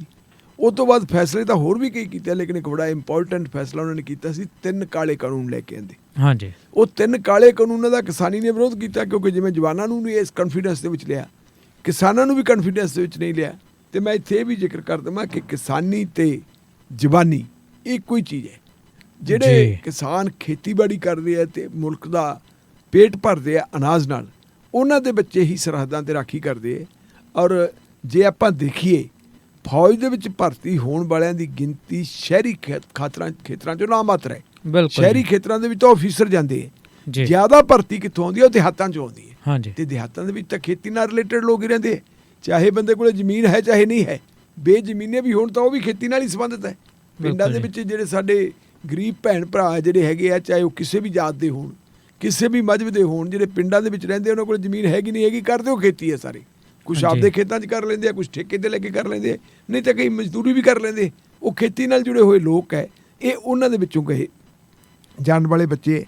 ਹੁਣ ਇਹਨਾਂ ਨੇ ਕਿਸਾਨੀ ਵੇਲੇ ਵੀ ਕਹਿਤਾ ਸੀ ਜੀ ਨਾ, ਤੁਸੀਂ ਤੁਹਾਡਾ ਤਾਂ ਜੀ ਇਹ ਸਾਰਾ ਸਿਲਸਿਲਾ ਗੱਲ ਤਾਂ ਤੁਸੀਂ ਭੁਲੇਖੇ 'ਚੋਂ। ਅਤੇ ਇੱਕ ਬੜੀ ਰਟਾਈ ਇਹਨਾਂ ਦੇ ਕੋਲ ਹੋਰ ਦਲੀਲ ਹੈ ਕਿ ਜਦੋਂ ਕੋਈ ਵਿਰੋਧ ਹੁੰਦਾ, ਕਹਿੰਦੇ ਜੀ ਇਹ ਕਾਨੂੰਨ ਤਾਂ ਬਣਾਇਆ ਸੀ ਵਧੀਆ, ਇਹ ਲੋਕਾਂ ਵਾਸਤੇ ਬਣਾਇਆ ਸੀ, ਲੇਕਿਨ ਪੋਲੀਟੀਕਲ ਪਾਰਟੀਆਂ ਨੇ ਇਹਦਾ ਵਿਰੋਧ ਕੀਤਾ ਹੈ। ਹੁਣ ਇਹ ਦੱਸੋ ਕਿ ਇੱਕ ਆਪ ਮੁਹਾਰੀ ਐਜੀਟੇਸ਼ਨ ਖੜੀ ਹੋਈ ਹੈ। ਕਿਹੜੀ ਪੋਲੀਟੀਕਲ ਪਾਰਟੀ ਨੇ ਸੱਦਾ ਦਿੱਤਾ ਹੈ? ਕਿਸੇ ਨੇ ਵੀ ਨਹੀਂ ਸੱਦਾ ਦਿੱਤਾ। ਇਹ ਬੱਚਿਆਂ ਨੂੰ ਆਪਦੇ ਭਵਿੱਖ ਬਾਰੇ ਪਤਾ, ਉਹਨਾਂ ਨੇ ਆਪਦਾ ਵਿਰੋਧ ਕੀਤਾ ਹੈ। ਇਹ ਤੋਂ ਪਹਿਲਾਂ ਤੁਹਾਡੇ ਯਾਦ ਹੋਣਾ ਹੈ, ਇੱਕ ਵਾਰੀ ਜਿਹੜਾ SC/ST ਐਕਟ ਹੈ, ਉਹ SC/ST ਐਕਟ ਨੂੰ ਇੰਨਾ ਕਮਜ਼ੋਰ ਕਰਤਾ ਸੀ ਸੁਪਰੀਮ ਕੋਰਟ ਦੇ ਇੱਕ ਫੈਸਲੇ ਦੇ ਰਾਹੀਂ। ਆਪ ਮੁਹਾਰੇ ਜਿਵੇਂ ਹੁਣ ਵਿਰੋਧ ਹੋਇਆ ਅਤੇ ਉਦੋਂ ਵੀ ਵਿਰੋਧ ਹੋਇਆ ਸੀ। ਬਿਲਕੁਲ ਜੀ, ਉਦੋਂ ਵੀ ਤੁਹਾਨੂੰ ਯਾਦ ਹੋਣਾ ਵੀ ਉਦੋਂ ਵੀ WhatsApp ਦੇ ਉੱਤੇ ਸੁਨੇਹਿਆਂ ਦੇ ਉੱਤੇ ਹੀ ਭਾਰਤ ਬੰਦ ਤੱਕ ਦੀ ਗੱਲ ਹੋ ਗਈ ਸੀ। ਅੱਜ ਵੀ ਭਾਰਤ ਬੰਦ ਦਾ ਸੱਦਾ ਦਿੱਤਾ। ਦੇਖਾਂਗੇ ਸ਼ਾਮ ਜਿਹੜਾ ਆਪਾਂ ਕੱਲ੍ਹ ਸੁਬਾਹ ਤੱਕ ਪਤਾ ਲੱਗੂ, ਅਖਬਾਰਾਂ 'ਚ ਖਬਰਾਂ ਪੜ੍ਹਾਂਗੇ ਵੀ ਉਹ ਕਿੰਨਾ ਕੁ ਹੁੰਦਾ ਹੈ। ਤਾਂ ਉਦੋਂ ਵੀ ਉਹਦਾ ਵੱਡਾ ਵਿਰੋਧ ਹੋਇਆ ਸੀ ਅਤੇ ਫਿਰ ਬਾਅਦ ਦੇ ਵਿੱਚ ਅਮੈਂਡਮੈਂਟ ਕਾਨੂੰਨ 'ਚ ਕਰਨੀ ਪਈ ਸੀ। ਅਦਾਲਤ ਦਾ ਜਿਹੜਾ ਫੈਸਲਾ ਸੀ ਉਸ ਫੈਸਲੇ ਨੂੰ ਬੇਅਰਥ ਕੀਤਾ ਗਿਆ ਸੀ। ਕਿਸਾਨਾਂ ਨੇ ਵਿਰੋਧ ਕੀਤਾ ਸੀ, ਹੁਣ ਵੀ ਇਹਨਾਂ ਨੇ ਕਹਿਤਾ ਜੀ ਅਸੀਂ ਵਾਪਸ ਨਹੀਂ ਲੈਂਦੇ। ਪਰ ਜਦੋਂ ਦੇਖਿਆ ਕਿ ਵਿਰੋਧ ਇੰਨਾ ਤਿੱਖਾ ਹੋ ਗਿਆ ਤੇ ਫਿਰ ਉਹ ਟਾਈਮ ਵੀ ਆਇਆ ਸੀ ਜਦੋਂ ਬਾਬੇ ਨਾਨਕ ਦੇ ਪ੍ਰਕਾਸ਼ ਪੁਰਬ ਦੇ ਉੱਤੇ ਪ੍ਰਧਾਨ ਮੰਤਰੀ ਨੇ ਨਾ ਸਿਰਫ ਉਸ ਕਾਨੂੰਨ ਨੂੰ ਵਾਪਸ ਲੈਣ ਦਾ ਐਲਾਨ ਕੀਤਾ, ਸਗੋਂ ਇਹ ਵੀ ਕਹਿਤਾ ਕਿ ਮੇਰੀ ਤਪੱਸਿਆ ਦੇ ਵਿੱਚ ਵਿਘਨ ਪੈ ਗਿਆ, ਮੇਰੀ ਤਪੱਸਿਆ ਜਿਹੜੀ ਹੈਗੀ ਉਹ ਕੰਮ ਨਹੀਂ ਆਈ। ਇਹਦਾ ਮਤਲਬ ਹੈ ਕਿ ਨਰਿੰਦਰ ਮੋਦੀ ਸਾਹਿਬ ਪ੍ਰਧਾਨ ਮੰਤਰੀ ਨਾ ਹੋ ਕੇ ਇੱਕ ਸਾਧੂ ਤੇ ਸੰਤ ਬਣਦੇ ਜੀ, ਇੱਕ ਅਜਿਹੇ ਸਾਧੂ ਬਣਦੇ ਕਿ ਸਾਧੂ ਤਾਂ ਕਦੇ ਗਲਤੀ ਕਰ ਹੀ ਨਹੀਂ ਸਕਦਾ। ਤਪੱਸਿਆ 'ਚ ਭੰਗ ਪੈ ਗਈ, ਤਪੱਸਿਆ 'ਚ ਭੰਗ ਤਾਂ ਉਹਨਾਂ ਦੇ ਪੈ ਗਈ ਜਿਨ੍ਹਾਂ ਦੇ ਰੋਟੀ ਦੇ ਵਿੱਚ ਜਿਹੜੀ ਥਾਲੀ 'ਚੋਂ ਰੋਟੀ ਚੱਕੀ ਜਾ ਰਹੀ ਹੈ, ਲੜਾਈ ਉਹ ਲੜਦੇ। ਕੁੱਲ ਮਿਲਾ ਕੇ ਮੈਨੂੰ ਲੱਗਦੀ ਹੈ ਕਿ ਭਾਵੇਂ ਠੀਕ ਆਰਮੀ ਵਾਲੇ ਨੇ ਐਲਾਨ ਕਰਤਾ ਕਿ ਅਸੀਂ ਨਹੀਂ ਲਵਾਂਗੇ ਵਾਪਸ, ਪਰ ਇਹ ਸਰਕਾਰ ਇਹਦਾ ਉਹਦਾ ਪਤਾ ਲੱਗਣਾ ਵੀ ਵਿਰੋਧ ਹੁੰਦਾ ਕਿੰਨਾ ਕੁ ਵੱਡਾ ਵਿਰੋਧ ਹੁੰਦਾ ਹੈ। ਕੱਲ੍ਹ ਤੁਸੀਂ ਦੇਖਿਆ ਹੋਣਾ ਇਲੈਕਸ਼ਨ ਦੇ ਵਿੱਚ ਆਏ ਸੀ ਭਗਵੰਤ ਸਿੰਘ ਮਾਨ ਹੋਰੀ, ਜਦੋਂ ਵਿਰੋਧ ਹੋ ਰਿਹਾ ਸੀ ਉਹਨਾਂ ਨੇ ਵੀ ਫਿਰ ਇੱਕ ਥਾਂ ਦੇ ਉੱਤੇ ਗੱਲ ਕੀਤੀ। ਉਹ ਬੱਚਿਆਂ ਨੇ ਕਿਹਾ ਜੀ ਸਾਡਾ ਹੱਕ ਮਾਰੀਦਾ ਹੈ, ਔਰ ਉਹਨਾਂ ਨੇ ਕਿਹਾ ਕਿ ਇਹ ਜਿਹੜਾ ਅਸੈਂਬਲੀ ਦਾ ਸੈਸ਼ਨ ਸਾਡਾ 24 ਨੂੰ ਸ਼ੁਰੂ ਹੋਣਾ ਹੈ, 24 ਨੂੰ ਪੰਜਾਬ ਵਿਧਾਨ ਸਭਾ ਵੱਲੋਂ ਇੱਕ ਰੈਜੂਲੇਸ਼ਨ ਵੀ ਆ ਰਿਹਾ।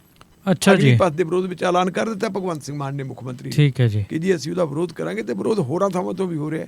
ਦੇਖਦੇ ਹਾਂ ਆਉਣ ਵਾਲੇ ਸਮੇਂ 'ਚ ਕੀ ਹੈ। ਵੈਸੇ ਅੱਜ ਖਬਰਾਂ ਤੁਸੀਂ ਪੜ੍ਹੀਆਂ ਹੋਣਗੀਆਂ, ਜੰਤਰ ਮੰਤਰ ਦੇ ਵਿੱਚ ਕਾਂਗਰਸ ਪਾਰਟੀ ਨੇ ਵੀ ਇਹ ਜਿਹੜਾ ਅਗਨੀਪਥ ਹੈ ਇਸ ਯੋਜਨਾ ਦੇ ਖਿਲਾਫ ਇੱਕ ਧਰਨਾ ਦਿੱਤਾ ਹੈ। ਹਾਲਾਂਕਿ ਕਾਂਗਰਸ ਪਾਰਟੀ ਦੀ ਨੈਸ਼ਨਲ ਪ੍ਰੈਜ਼ੀਡੈਂਟ ਜਿਹੜੀ ਬਿਮਾਰ ਹਸਪਤਾਲ 'ਚ ਜੇਰੇ ਇਲਾਜ ਹੈ, ਔਰ ਰਾਹੁਲ ਗਾਂਧੀ ਨੂੰ ਈਡੀ ਦੱਬੀ ਫਿਰਦੀ ਹੈ।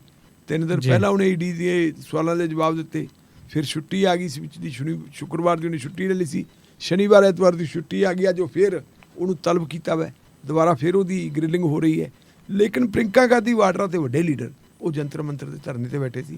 ਵਿਰੋਧ ਕਿੰਨਾ ਕੁ ਤਿੱਖਾ ਹੁੰਦਾ ਹੈ, ਤਾਂ ਮੇਰਾ ਖਿਆਲ ਲੱਗਦਾ ਹੀ ਹੈ ਕਿ ਭਾਵੇਂ ਆਰਮੀ ਵਾਲਿਆਂ ਨੂੰ ਕਰੀ ਮੂਹਰੇ ਲਾ ਕੇ ਇਹ ਗੱਲ ਕਹਾਤੀ ਕਿ ਫੈਸਲਾ ਵਾਪਸ ਨਹੀਂ ਹੋਊਗਾ, ਜੇ ਵਿਰੋਧ ਇੱਦਾਂ ਹੀ ਤਿੱਖਾ ਹੁੰਦਾ ਰਿਹਾ ਲਗਾਤਾਰ ਤਾਂ ਫਿਰ ਭਾਰਤ ਸਰਕਾਰ ਨੂੰ ਫੈਸਲਾ ਵਾਪਸ ਵੀ ਲੈਣਾ ਪੈਣਾ ਹੈ। ਜੀ ਬਿਲਕੁਲ ਜੀ। ਸੋ ਕਾਫੀ ਕਿਉਂਕਿ ਇਹ ਲਗਾਤਾਰ ਮਸਲਾ ਗਹਿਰਾਉਂਦਾ ਜਾ ਰਿਹਾ ਤੇ ਬਹੁਤ ਹਿੰਸਕ ਰੂਪ ਦੇ ਵਿੱਚ ਵੀ ਪ੍ਰਦਰਸ਼ਨ ਹੋ ਰਿਹਾ। ਹਾਲਾਂਕਿ ਸਾਡੇ ਵੱਲੋਂ ਬਾਰ-ਬਾਰ ਇਹੀ ਅਪੀਲ ਕੀਤੀ ਜਾਂਦੀ ਹੈ ਉਹਨਾਂ ਨੌਜਵਾਨਾਂ ਨੂੰ ਕਿ ਉਹ ਪ੍ਰਦਰਸ਼ਨ ਜ਼ਰੂਰ ਕਰਨ, ਪਰ ਹਿੰਸਕ ਪ੍ਰਦਰਸ਼ਨਾਂ ਤੋਂ ਬਚਣ, ਖਾਸ ਕਰਕੇ ਕਿਉਂਕਿ ਇਹਨਾਂ ਦੇ ਪ੍ਰਦਰਸ਼ਨਾਂ ਦੇ ਨਾਲ ਉਹਨਾਂ ਦਾ ਜਿਹੜਾ ਕੈਰੀਅਰ ਹੈ ਉਹ ਵੀ ਖਰਾਬ ਹੋ ਸਕਦਾ ਹੈ, ਕਿਉਂਕਿ ਉਹ ਜੇ ਪੁਲਿਸ ਕੇਸ ਦੇ ਵਿੱਚ ਫਸ ਜਾਂਦੇ ਇਹਨਾਂ ਤਾਂ ਉਹ ਉਹਨਾਂ ਦੇ ਲਈ ਬਹੁਤ ਹਾਨੀਕਾਰਕ ਹੋਏਗਾ।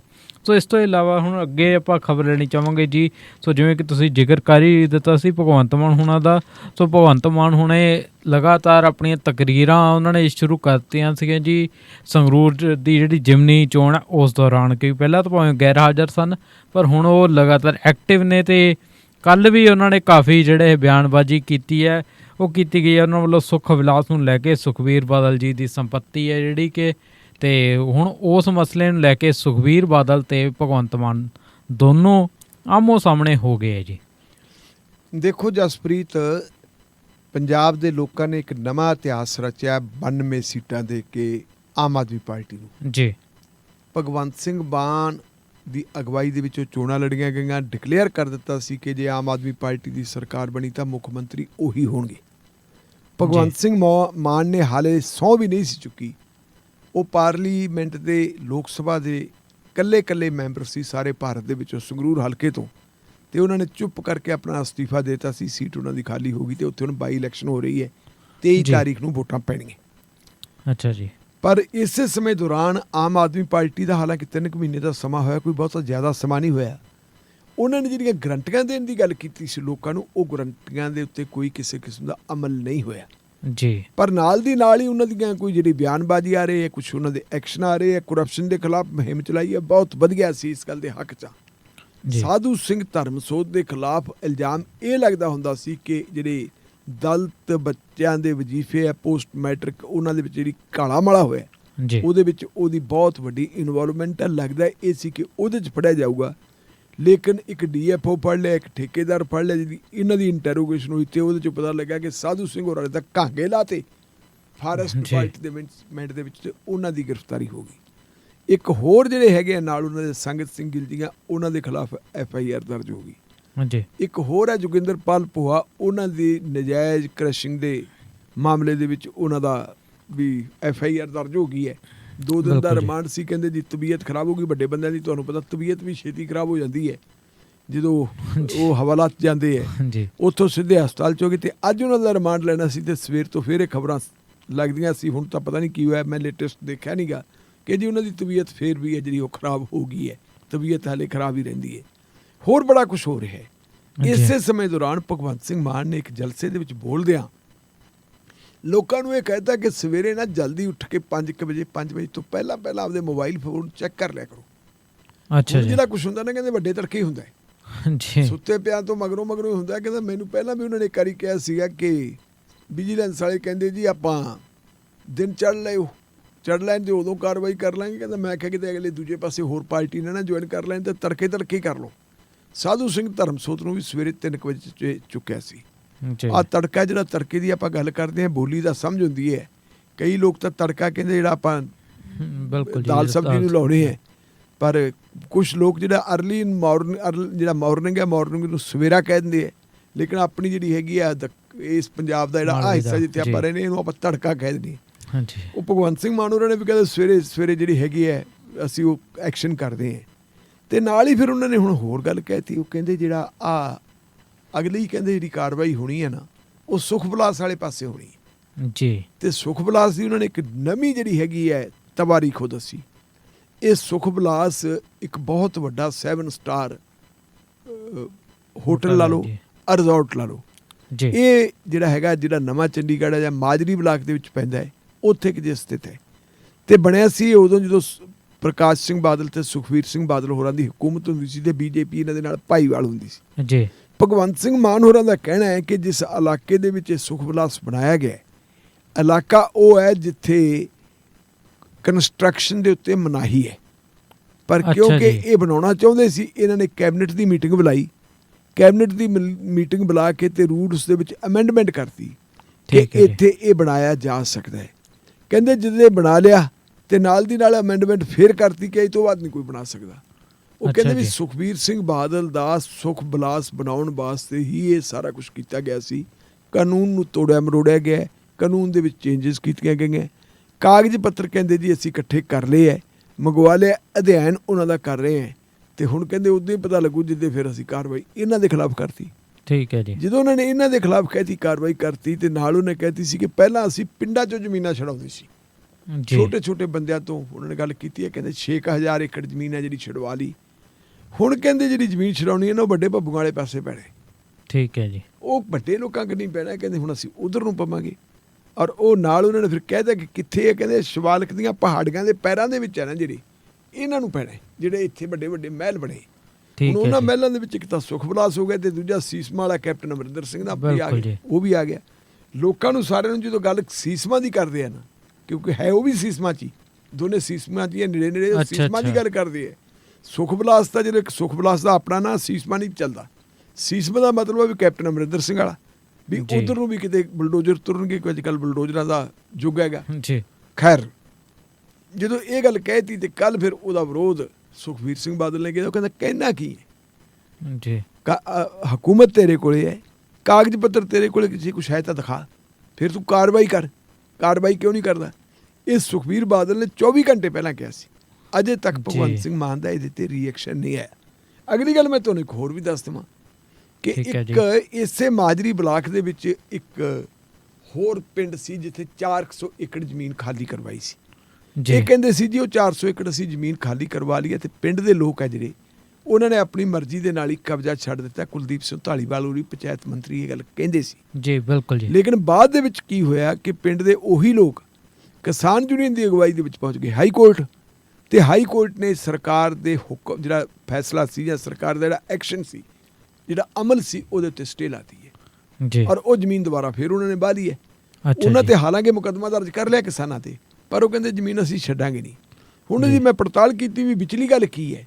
ਪਹਿਲਾਂ ਜਦੋਂ ਇਹ ਕਹਿੰਦੇ ਆ ਜੀ ਉਹਨਾਂ ਨੇ ਤਾਂ ਆਪਦੀ ਮਰਜ਼ੀ ਨਾਲ ਛੱਡਤਾ, ਅਸਲ 'ਚ ਉਹਨਾਂ ਨੂੰ ਕਿਹਾ ਇਹ ਸੀ ਕਿ ਤੁਸੀਂ ਇੱਕ ਵਾਰੀ ਜ਼ਮੀਨ ਛੱਡ ਦਿਓ ਤਾਂ ਤੁਹਾਨੂੰ ਦੇ ਦਿਆਂਗੇ। ਅੱਛਾ ਜੀ। ਇਹਦੀ ਜਿਹੜੀ ਇਹ ਤੁਹਾਡੇ ਕੋਲ ਹੀ ਕਰ ਦਿਆਂਗੇ, ਸਾਡੀ ਮਤਲਬ ਜਿਹੜੀ ਆ ਉਹ ਖਾਣਾ ਪੂਰਤੀ ਹੋ ਜੂਗੀ। ਜਦੋਂ ਉਹਨਾਂ ਨੂੰ ਕਹਿੰਦੇ ਵੀ ਹੁਣ ਤੁਸੀਂ ਜਾਓ ਖੇਡੋ, ਅਤੇ ਫਿਰ ਬੰਦਾ ਨੇ ਖੇਡਣਾ ਕਿੱਥੇ ਸੀ? ਉਹਨਾਂ ਦੀ ਜਿਹੜੀ ਖੇਡ ਕਿਸਾਨਾਂ ਦੀ ਬਣਦੀ ਸੀ ਉਸੇ ਪਾਸੇ ਨੂੰ ਪੈ ਗਈ। ਇਹਦੇ ਨਾਲ ਹੀ ਤੁਸੀਂ ਹੋਰ ਦੇਖੋ ਨਾ, ਕੈਪਟਨ ਬਿਕਰਮ ਸਿੰਘ ਪੌਬਿੰਡੀਆ ਜੀ, ਉਹਦੀ ਜ਼ਮੀਨ 'ਤੇ ਵੀ ਕਬਜ਼ਾ ਕੀਤਾ, ਜਿਹੜਾ ਸਭ ਤੋਂ ਪਹਿਲਾਂ ਕੀਤਾ ਸੀ 29 ਏਕੜਾਂ 'ਤੇ। ਉਹ ਵੀ ਕੋਰਟ ਚਲਾ ਗਿਆ ਅਤੇ ਕੋਰਟ ਨੇ ਕੰਟੈਂਪਟ ਨੋਟਿਸ ਜਾਰੀ ਕਰ ਦਿੱਤਾ ਹੈ ਧਾਲੀਵਾਲ ਸਾਹਿਬ ਨੂੰ।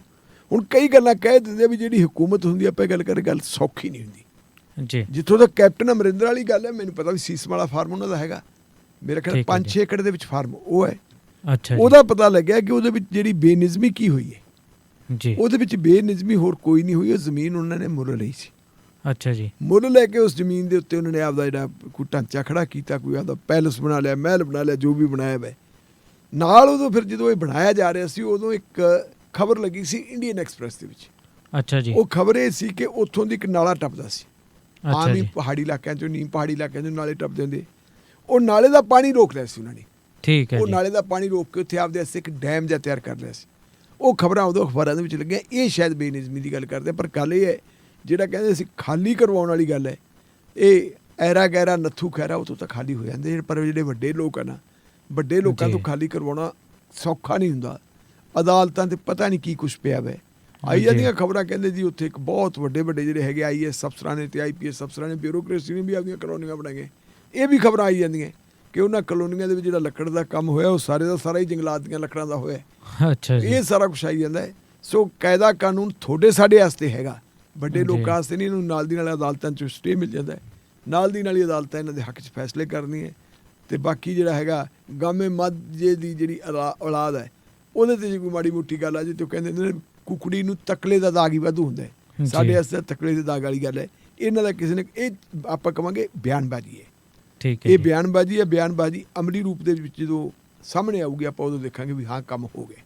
ਜੀ ਜੀ ਜੀ ਜੀ। ਸੋ ਵਾਕਈ ਜੀ ਇਸ ਮਸਲੇ ਦੇ ਵਿੱਚ ਦੇਖਦੇ ਹਾਂ ਆਉਣ ਵਾਲੇ ਦਿਨਾਂ ਦੇ ਵਿੱਚ ਕਾਰਵਾਈਆਂ ਕੀ ਹੁੰਦੀਆਂ ਨੇ, ਕਿਉਂਕਿ ਬਿਆਨਬਾਜ਼ੀਆਂ ਤਾਂ ਲਗਾਤਾਰ ਹੋ ਹੀ ਰਹੀਆਂ ਨੇ। ਅਤੇ ਹੁਣ ਜਿਹੜੀ ਆਪਾਂ ਅਗਲੀ ਖਬਰ ਲੈਣੀ ਚਾਹਾਂਗੇ ਜੀ, ਉਹ ਵੀ ਇੱਕ ਮਸਲਾ ਆਪਣੇ ਆਪ ਦੇ ਵਿੱਚ ਬਹੁਤ ਹੀ ਵੱਡਾ ਅਤੇ ਗਹਿਰਾ ਮਸਲਾ ਹੈ ਜੀ। ਸਿੱਪੀ ਕਤਲ ਕਾਂਡ, ਜਿਹਦੇ ਵਿੱਚ ਕਿ ਬਹੁਤ ਦੋਨੋਂ ਪਾਸੇ, ਦੋਨੋਂ ਧਿਰਾਂ ਹੀ ਆਪਾਂ ਕਹੀਏ ਤਾਂ ਜਿਹੜੀਆਂ ਨੇ ਵੱਡੀਆਂ ਨੇ ਰਸੂਖਦਾਰ ਪਰਿਵਾਰਾਂ ਸੀਆਂ। ਅਤੇ ਉਹਦੇ ਵਿੱਚ ਹੁਣ ਕਲਿਆਣੀ ਜਿਹੜੀ ਕਿ ਦੋਸ਼ੀ ਔਰਤ ਹੈ, ਉਸ ਦੇ ਰਿਮਾਂਡ ਦੇ ਵਿੱਚ 2 ਦਿਨ ਦਾ ਹੋਰ ਵਾਧਾ ਹੋ ਗਿਆ ਜੀ। ਬਿਲਕੁਲ, ਆਪਾਂ ਪਹਿਲਾਂ ਜ਼ਿਕਰ ਕਰ ਚੁੱਕੇ ਹਾਂ ਕਿ ਕਲਿਆਣੀ ਹਿਮਾਚਲ ਪ੍ਰਦੇਸ਼ ਹਾਈ ਕੋਰਟ ਦੀ ਜੱਜ ਮੈਡਮ ਸਬੀਨਾ ਜਿਹੜੀ ਹੈ, ਉਹਨਾਂ ਦੀ ਬੇਟੀ ਹੈ ਜੀ।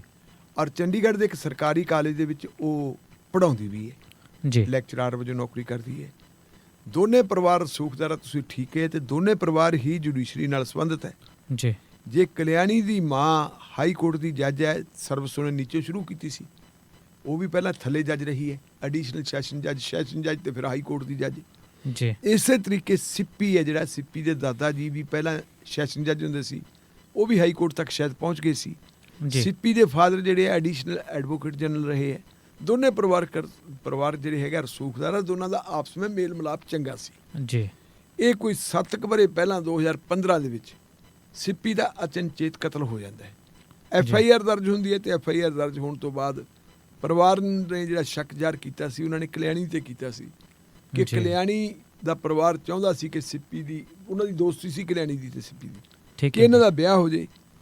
ਔਰ ਉਹ ਪਰਿਵਾਰ ਜਿਹੜਾ ਕਹਿ ਦਿੰਦਾ ਸੀ ਵਿਆਹ ਹੋ ਜਾਏ, ਪਰ ਸਿੱਪੀ ਨੇ ਵਿਆਹ ਤੋਂ ਇਨਕਾਰ ਕਰਤਾ। ਪਹਿਲਾਂ ਉਹ ਰਾਜੀ ਸੀ।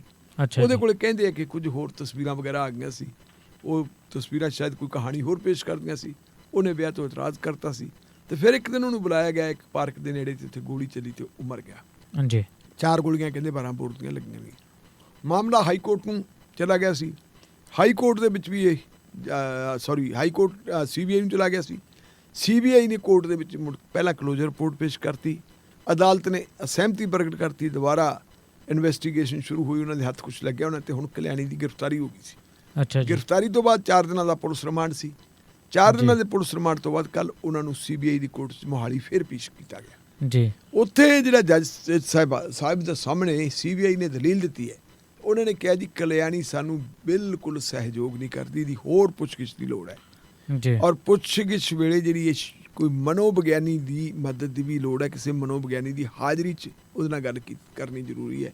ਸਾਨੂੰ ਇਹਦਾ ਜਿਹੜਾ ਹੈਗਾ ਰਿਮਾਂਡ ਮਿਲਣਾ ਚਾਹੀਦਾ ਹੈ। ਦੂਜੇ ਪਾਸੇ ਜਿਹੜੇ ਕਲਿਆਣੀ ਦੇ ਵਕੀਲ ਸੀ, ਉਹਨਾਂ ਨੇ ਕਿਹਾ ਜੀ ਨਹੀਂ, ਜੀ ਇਹ ਜਿਹੜਾ ਹੈਗਾ ਚੱਕਰੀ ਕੁਛ ਹੋਰ ਹੈ। ਇੱਥੋਂ ਤੱਕ ਉਹਦੇ ਵਕੀਲ ਨੇ ਗੱਲ ਕਹਿਤੀ ਕਿ ਸਿੱਪੀ ਤੇ ਕਲਿਆਣੀ ਦੀ ਦੋਸਤੀ ਸੀ। ਨਾ ਸਿਰਫ ਇਹਨਾਂ ਦੋਨਾਂ ਦੀ ਦੋਸਤੀ ਸੀ, ਸਿੱਪੀ ਦੀ ਅੱਧੀ ਦਰਜਨ ਕੁੜੀਆਂ ਨਾਲ ਹੋਰ ਵੀ ਦੋਸਤੀ ਸੀ। ਅੱਛਾ ਜੀ। ਉਹਨਾਂ ਨੇ ਇੱਕ ਉਲਟਾ ਇਲਜ਼ਾਮ ਲਾਤਾ। ਇਹ ਇਲਜ਼ਾਮ ਲਾਉਣ ਤੋਂ ਬਾਅਦ ਖੈਰ ਮਾਣਯੋਗ ਅਦਾਲਤ ਨੇ ਇਹ ਕਹਿਤਾ ਕਿ 2 ਦਿਨਾਂ ਦਾ ਰਿਮਾਂਡ ਹੋਰ ਦੇਤਾ। 2 ਦਿਨਾਂ ਦਾ ਰਿਮਾਂਡ ਮਿਲ ਗਿਆ। ਪਿਛਲੇ ਦਿਨਾਂ 'ਚ ਆਪਾਂ ਗੱਲ ਕੀਤੀ ਸੀ ਇਸ ਕੇਸ ਬਾਰੇ ਕਿ ਸਿੱਪੀ ਦੀ ਫੈਮਿਲੀ ਨੇ ਗੱਲ ਕਹੀ ਸੀ ਅਸੀਂ ਪਹੁੰਚ ਕਰਾਂਗੇ ਕੇਂਦਰ ਸਰਕਾਰ ਕੋਲੇ, ਸੁਪਰੀਮ ਕੋਰਟ ਕੋਲੇ, ਕਿ ਮੈਡਮ ਸਬੀਨਾ ਜਿਹੜੀ ਕਲਿਆਣੀ ਦੀ ਮਾਤਾ ਹੈ, ਅੱਛਾ ਜੀ, ਉਹਨੂੰ ਹਿਮਾਚਲ ਪ੍ਰਦੇਸ਼ ਤੋਂ ਬਦਲ ਦਿੱਤਾ ਜਾਵੇ। ਉਹ ਹਿਮਾਚਲ ਪ੍ਰਦੇਸ਼ ਦੀ ਐਕਟਿੰਗ ਚੀਫ ਜਸਟਿਸ ਸੀ। ਪਰ ਅੱਜ ਖਬਰ ਆਈ ਹੈ ਕਿ ਭਾਰਤ ਦੀਆਂ ਵੱਖ-ਵੱਖ ਹਾਈ ਕੋਰਟਾਂ ਦੇ ਲਈ 6 ਚੀਫ ਜਸਟਿਸ ਹੈ ਜਿਹੜੇ ਉਹਨਾਂ ਦੇ ਆਰਡਰ ਕਰਤੇ ਕੱਲ ਮਾਣਯੋਗ ਜੀ। ਸੁਪਰੀਮ ਕੋਰਟ ਨੇ, ਔਰ ਜਿਹੜੇ ਆਰਡਰ ਹੋਏ ਹੈ ਉਹਨਾਂ ਆਰਡਰਾਂ ਦੇ ਰਾਹੀਂ ਹਿਮਾਚਲ ਪ੍ਰਦੇਸ਼ ਦੀ ਹਾਈ ਕੋਰਟ ਦਾ ਵੀ ਰੈਗੂਲਰ ਚੀਫ ਜਸਟਿਸ ਜਿਹੜਾ ਉਹ ਨਿਯੁਕਤ ਹੋ ਗਿਆ। ਠੀਕ ਹੈ ਜੀ। ਤੇ ਜੇ ਉਹ ਨਿਯੁਕਤ ਹੋ ਗਿਆ ਤੇ ਇਹਦਾ ਮਤਲਬ ਇਹ ਕਹਾਂਗੇ ਆਪਾਂ ਕਿ ਅਸਲ ਦੇ ਵਿੱਚ ਮੈਡਮ ਸਵੀਨਾ ਦੇ ਕੋਲ ਜਿਹੜਾ ਐਕਟਿੰਗ ਚੀਫ ਜਸਟਿਸ ਦਾ ਰੁਤਬਾ ਸੀ ਉਹ ਆਪਣੇ ਆਪ ਹੀ ਖਤਮ ਹੋ ਗਿਆ। ਹੁਣ ਉਹ ਇੱਕ ਸਧਾਰਨ ਜੱਜ ਹੈ ਹਾਈ ਕੋਰਟ ਦੇ। ਇਹ ਤੋਂ ਬਾਅਦ ਅੱਗੇ ਪਰਿਵਾਰ ਕੀ ਕਰਦਾ ਉਹ ਦੇਖਦੇ ਹਾਂ ਆਪਾਂ ਆਉਣ ਵਾਲੇ ਦਿਨਾਂ 'ਚ। ਆਪਾਂ ਨੂੰ ਜੋ ਵੀ ਆਊ ਸਾਹਮਣੇ ਫਿਰ ਆਪਾਂ ਆਪਣੇ ਸਰੋਤਿਆਂ ਨਾਲ ਸਾਂਝਾ ਕਰਾਂਗੇ। ਬਿਲਕੁਲ ਜੀ। ਸੋ ਰੇਡੀਓ ਪੰਜਾਬ ਟੂਡੇ ਦੇ ਉੱਤੇ ਆਪਾਂ ਅਗਲੇ ਦਿਨਾਂ ਦੇ ਵਿੱਚ ਵੀ ਜੋ ਵੀ ਇਸ ਮਸਲੇ ਦੇ ਵਿੱਚ ਵੀ ਅਤੇ ਬਾਕੀ ਮਸਲਿਆਂ ਦੇ ਉੱਤੇ ਵੀ ਜੋ ਵੀ ਅਪਡੇਟ ਅਤੇ ਖਬਰਾਂ ਆਉਂਦੀਆਂ ਰਹਿਣਗੀਆਂ ਆਪਾਂ ਲਗਾਤਾਰ ਡਿਸਕਸ ਕਰਦੇ ਰਹਾਂਗੇ ਅਤੇ ਸਰੋਤਿਆਂ ਤੱਕ ਵੱਧ ਤੋਂ ਵੱਧ ਸਟੀਕ ਜਾਣਕਾਰੀ ਲਗਾਤਾਰ ਮੁਹੱਈਆ ਕਰਵਾਉਂਦੇ ਰਹਾਂਗੇ। ਫਿਲਹਾਲ ਅੱਜ ਦੀਆਂ ਇਹਨਾਂ ਅਹਿਮ ਖਬਰਾਂ ਦੇ ਉੱਤੇ ਗੱਲਬਾਤ ਕਰਨ ਦੇ ਲਈ ਬਖਤੌਰ ਸਿੰਘ ਢਿੱਲੋਂ ਜੀ ਤੁਹਾਡਾ ਬਹੁਤ ਬਹੁਤ ਧੰਨਵਾਦ ਜੀ। ਸ਼ੁਕਰੀਆ ਜੀ, ਮਿਹਰਬਾਨੀ ਜੀ। ਸੋ ਪਿਆਰੇ ਸਰੋਤਿਓ, ਇਸ ਦੇ ਨਾਲ ਹੀ ਹੁਣ ਵੇਲਾ ਹੋ ਗਿਆ ਜੀ ਇੱਕ ਬ੍ਰੇਕ ਦਾ, ਅਤੇ ਬ੍ਰੇਕ ਤੋਂ ਬਾਅਦ ਅਸੀਂ ਮੁੜ ਹਾਜ਼ਰ ਹੋਵਾਂਗੇ ਜੀ। ਅਤੇ ਤੁਸੀਂ ਸੁਣਦੇ ਰਹੋ ਰੇਡੀਓ ਪੰਜਾਬ ਟੂਡੇ।